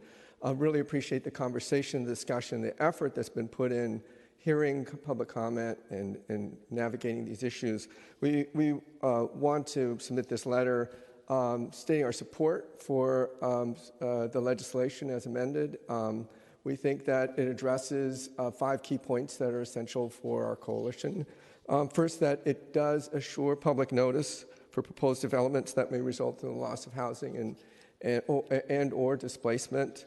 It requires public approval of all demolitions of rent-controlled housing. We think this is a bottom line standard that should be applied to any streamlining legislation as far as San Francisco has control over our development process. Third, it protects existing tenants from displacement fostered by the city's development policies with the provisions. To the extent we can strengthen that with respect to Ellis, but we appreciate, we think those provisions are essential. It also protects future San Francisco tenants with rent control and eviction controls. That's a key feature of this legislation, and we applaud that provision that's been in there from the start. And finally, this respects the housing element's commitment to provide additional protections to priority equity areas. Thank you very much. And I'll leave these for the committee. Thank you so much. You can leave them on the ledge there. I'll grab them. Thank you. And is there any other members of the public that would like to speak for item number 7 in the chamber? Seeing none, we will move to our remote call-in line. We have 10 listeners with 5 in the queue. Let's take the first caller, please. You have 2 minutes. Eileen Boken with Speak. Speak remains opposed to this legislation and strongly opposed to moving it forward to the full board as a committee report. When describing the West Side, the co-sponsors seem to conflate working class District 4 with more affluent District 7 with its HOAs and CCNRs. The core issue with this legislation is financial feasibility. When the planning department's consultant was analyzing SB 9, the consultant performed a number of verbal gymnastics and concluded that under certain circumstances, SB 9 may be financially feasible. In terms of this legislation before you, it's not financially feasible for District 4. Even a neighborhood in District 7 has stated that it's not financially feasible for them. So who is it financially feasible for? Is this the speculators and flippers special use district? Should the special use district title be amended to to be read as development project area, and should the word family be deleted from the title? At last week's meeting, there were a number of carve-outs. Speak strongly urges a carve-out for the outside lands, now known as District 4. And finally, suppressing neighborhood involvement is suppressing local democracy. Thank you. Thank you so much for your comments. Let's take the next caller. Good afternoon, Supervisors. Jake Price again on behalf of the Housing Action Coalition. We need to ensure that legislation intended to build housing actually results in housing being built. And if a proposal that's intended to add gentle density cannot meet its modest intended impact, I don't think that bodes well for the housing goals that we've already committed to. So appreciative of a lot of the efforts to address concerns that were raised throughout this process, but want to reiterate that housing production legislation needs to actually produce housing. Thank you. Thank you so much. Next speaker, please.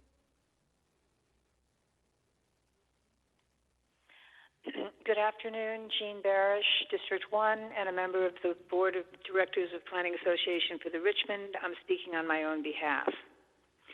While I greatly appreciate the amendments that have been proposed, more time is still needed for all stakeholders to review and respond to this legislation.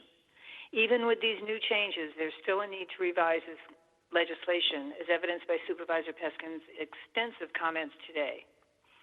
I remain puzzled that we're planning any new market rate housing. We have at least 40,000 vacant units, over 70,000 new units in the pipeline, and thousands of more potential units from empty office space conversions. The very foundation on which this legislation is built is shaky. And there are other concerns. The noticing requirements are too vague. Where is the affordable housing mandate, especially for low and very low income people, which Supervisor Melgar stated earlier today is the city's biggest need? The legislation should not include provisions for condo conversions. And finally, there should be language that prevents Wall Street speculators from buying and flipping. This legislation must include provisions that prevent unfettered profiteering. Real people are impacted by this legislation.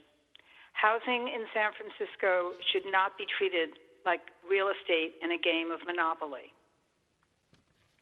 The sweeping changes in this legislation will drastically alter a large part of the city, and such changes to the planning code should only be made after there's been more time to work with neighborhood, environmental, and social justice organizations to help make it something we can all be proud of. In a word, what's the rush? Please vote no on the family housing ordinance today. Thank you very much. Thank you for your comments. Let's take the next caller.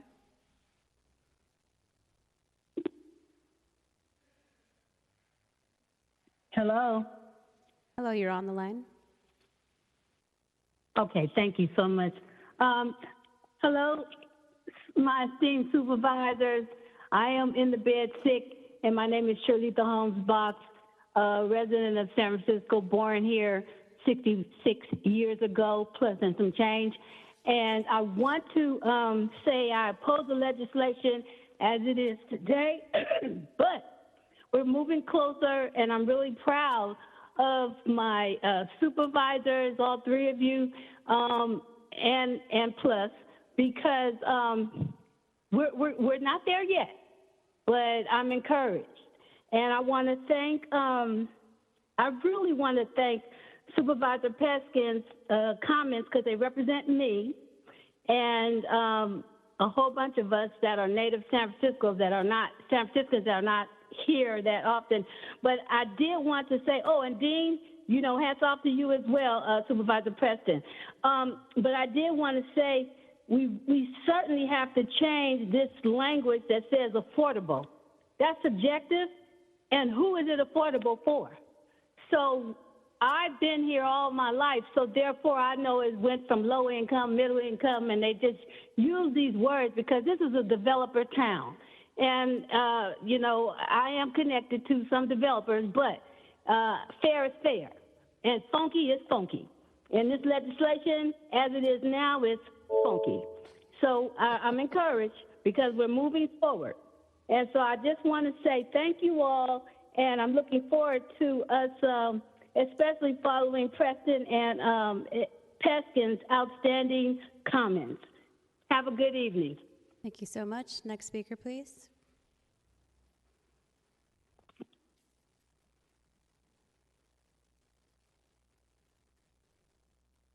Hello, caller, you're on the line.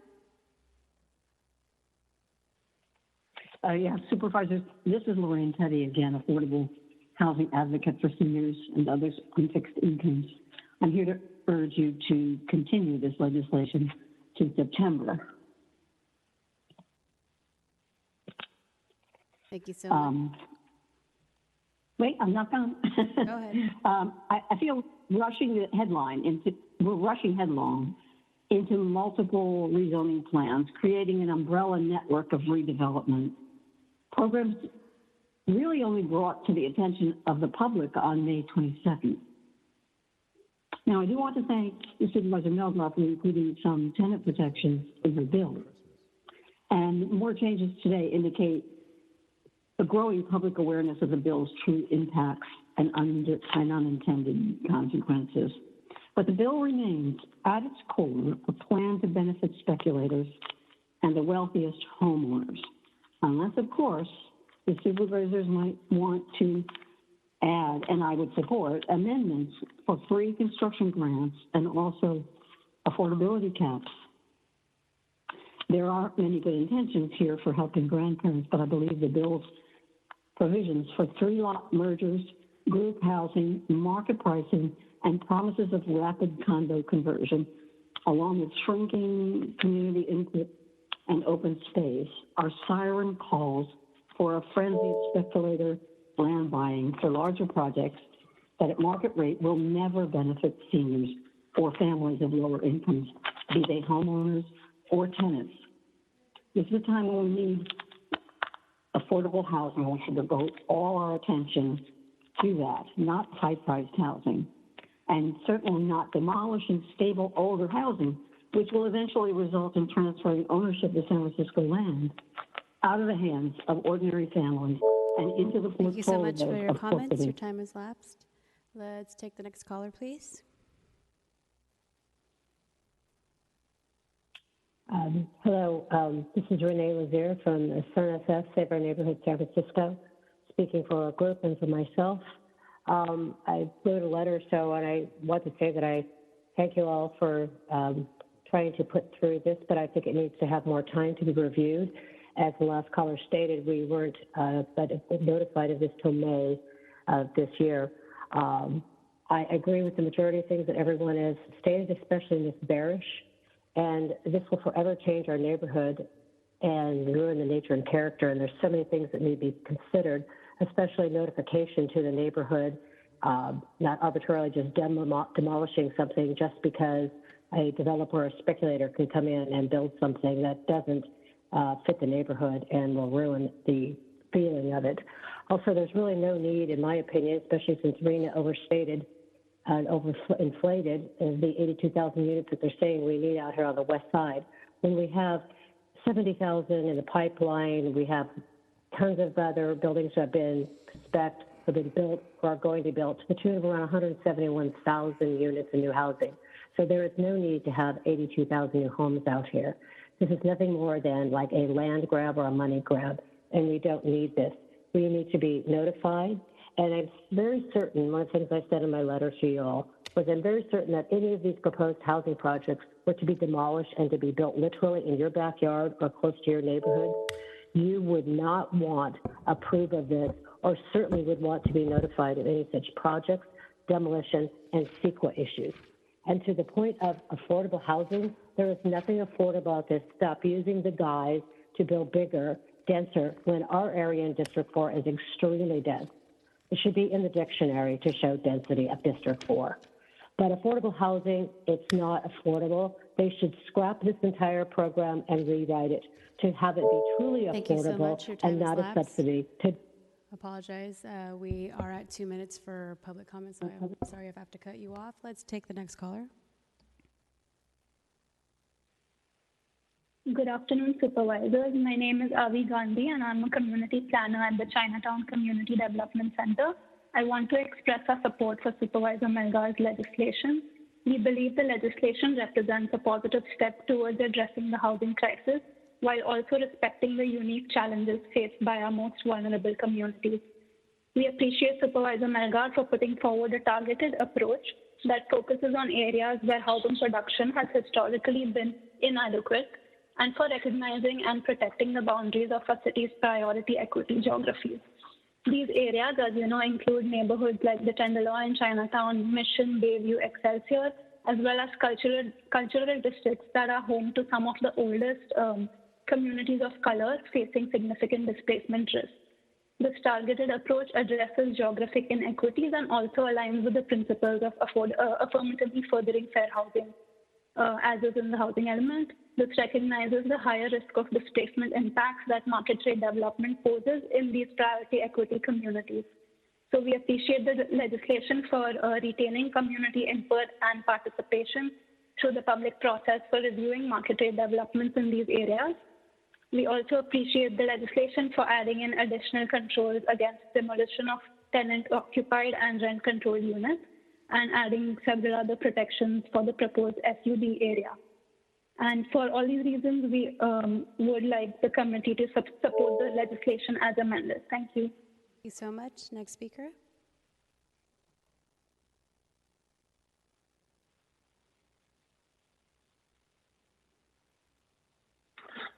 Good evening, supervisors. My name is Robert Fruchtman, speaking for myself.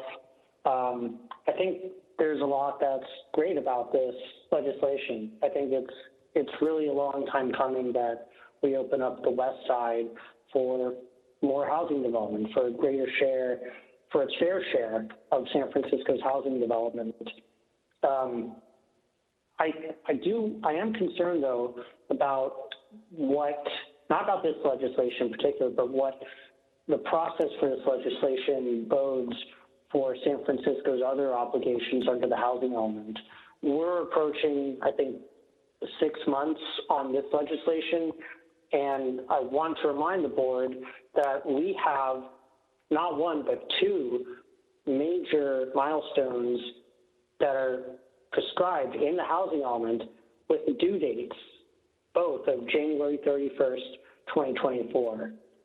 We have to establish a non-discretionary ministerial pathway for project applications that provide 20% affordable housing on site, and also for lower income sites that have been reused from the past 2 housing element cycles.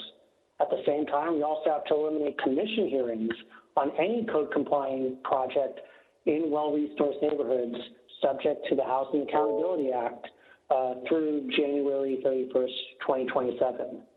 It's been about 6 months for this legislation to get to the point where it can be recommended to the full board. August is going to be a break.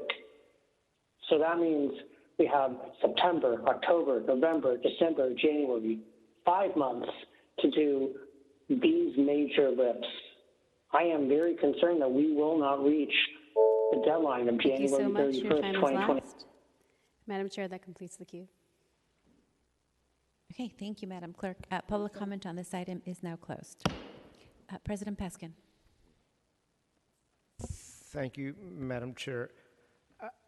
I wanted to actually riff off of the last speaker, and it reflects a conversation I had with the Director of City Planning, Mr. Hillis, which is that this board and the city and most mayors have a long, proud policy history of protecting tenants and protecting rent-controlled units in San Francisco. And I mean, obviously that's a function of politics, and there could be a board of supervisors or a mayor someday that don't believe in that, but it'd be hard for them to get elected and probably easy for them to get recalled. But I think that we actually, this is the third Monday that we've heard this, all of the amendments have been, both that came from the original sponsor, Supervisor Melgar, and from the committee, have been aimed at honing that. And in the iterative process that the charter sets up, where whenever a member of the legislative branch wants to amend any provision in the planning code, that the Planning Commission has 90 days to render any comments and suggestions, which is always interesting to me just as a institutional interactive dynamic, which is, I mean, let's be clear, the Planning Commission can say they love a piece of legislation as it is. They can, and this has happened, say that they think the legislation is terrible and the board shouldn't pass it, or they can do what they often do, which is to suggest amendments and policy changes and additions and subtractions, which we can take up or not. 6 votes wins, 8 votes overturns a veto. That's just the way the system has worked for many, many decades. But I think it would be helpful, and this is really to Mr. Starr pursuant to, insofar as you're the only person from planning here, which is once the Board of Supervisors makes a policy recommendation in a matter that, and passes that, this is, I'm transcending this legislation, but this is really about our continual policy emphasis since long before I came here on January 8th of 2001, that I think it would be good if staff put before the commission those recommendations, which is, I mean, everything we're doing here it's kind of like what Supervisor Preston spoke to but ultimately didn't do because other pieces of legislation are working around ILOs and short-term rentals, which is, those should be, you guys should look at that through that lens, and planning staff should say to the commission, by the way, the Board of Supervisors has consistently, as a matter of policy, had these basic rent control, renter human protections, and we recommend that you recommend that back to the board. It would just get rid of some unnecessary fluff, And by the way, I also think institutionally, as I get on towards retirement for the second time, I'm thinking institutionally.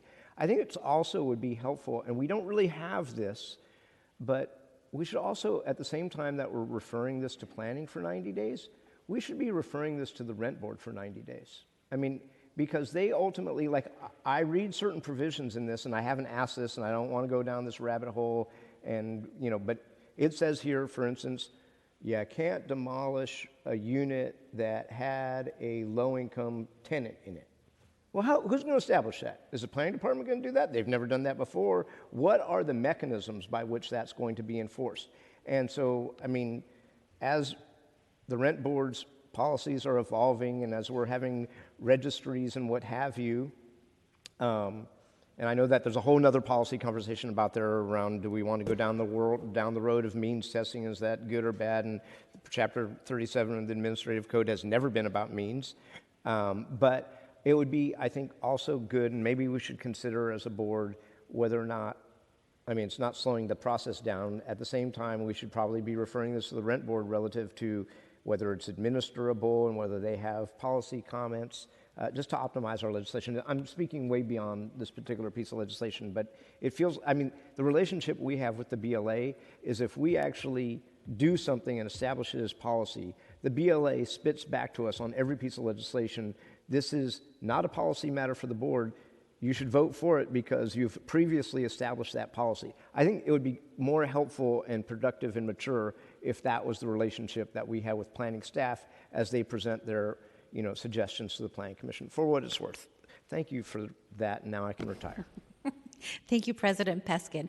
I will just point out, because I did attend the Planning Commission's hearing on this legislation, that the commissioners did bring up a lot of these issues, which is what resulted in a lot of these amendments. So I think that the commission is thinking about these issues and also paying attention to what we do and say as well. So with that, President Peskin just reminded me that I initially introduced this legislation on January 11th, and today is July 24th.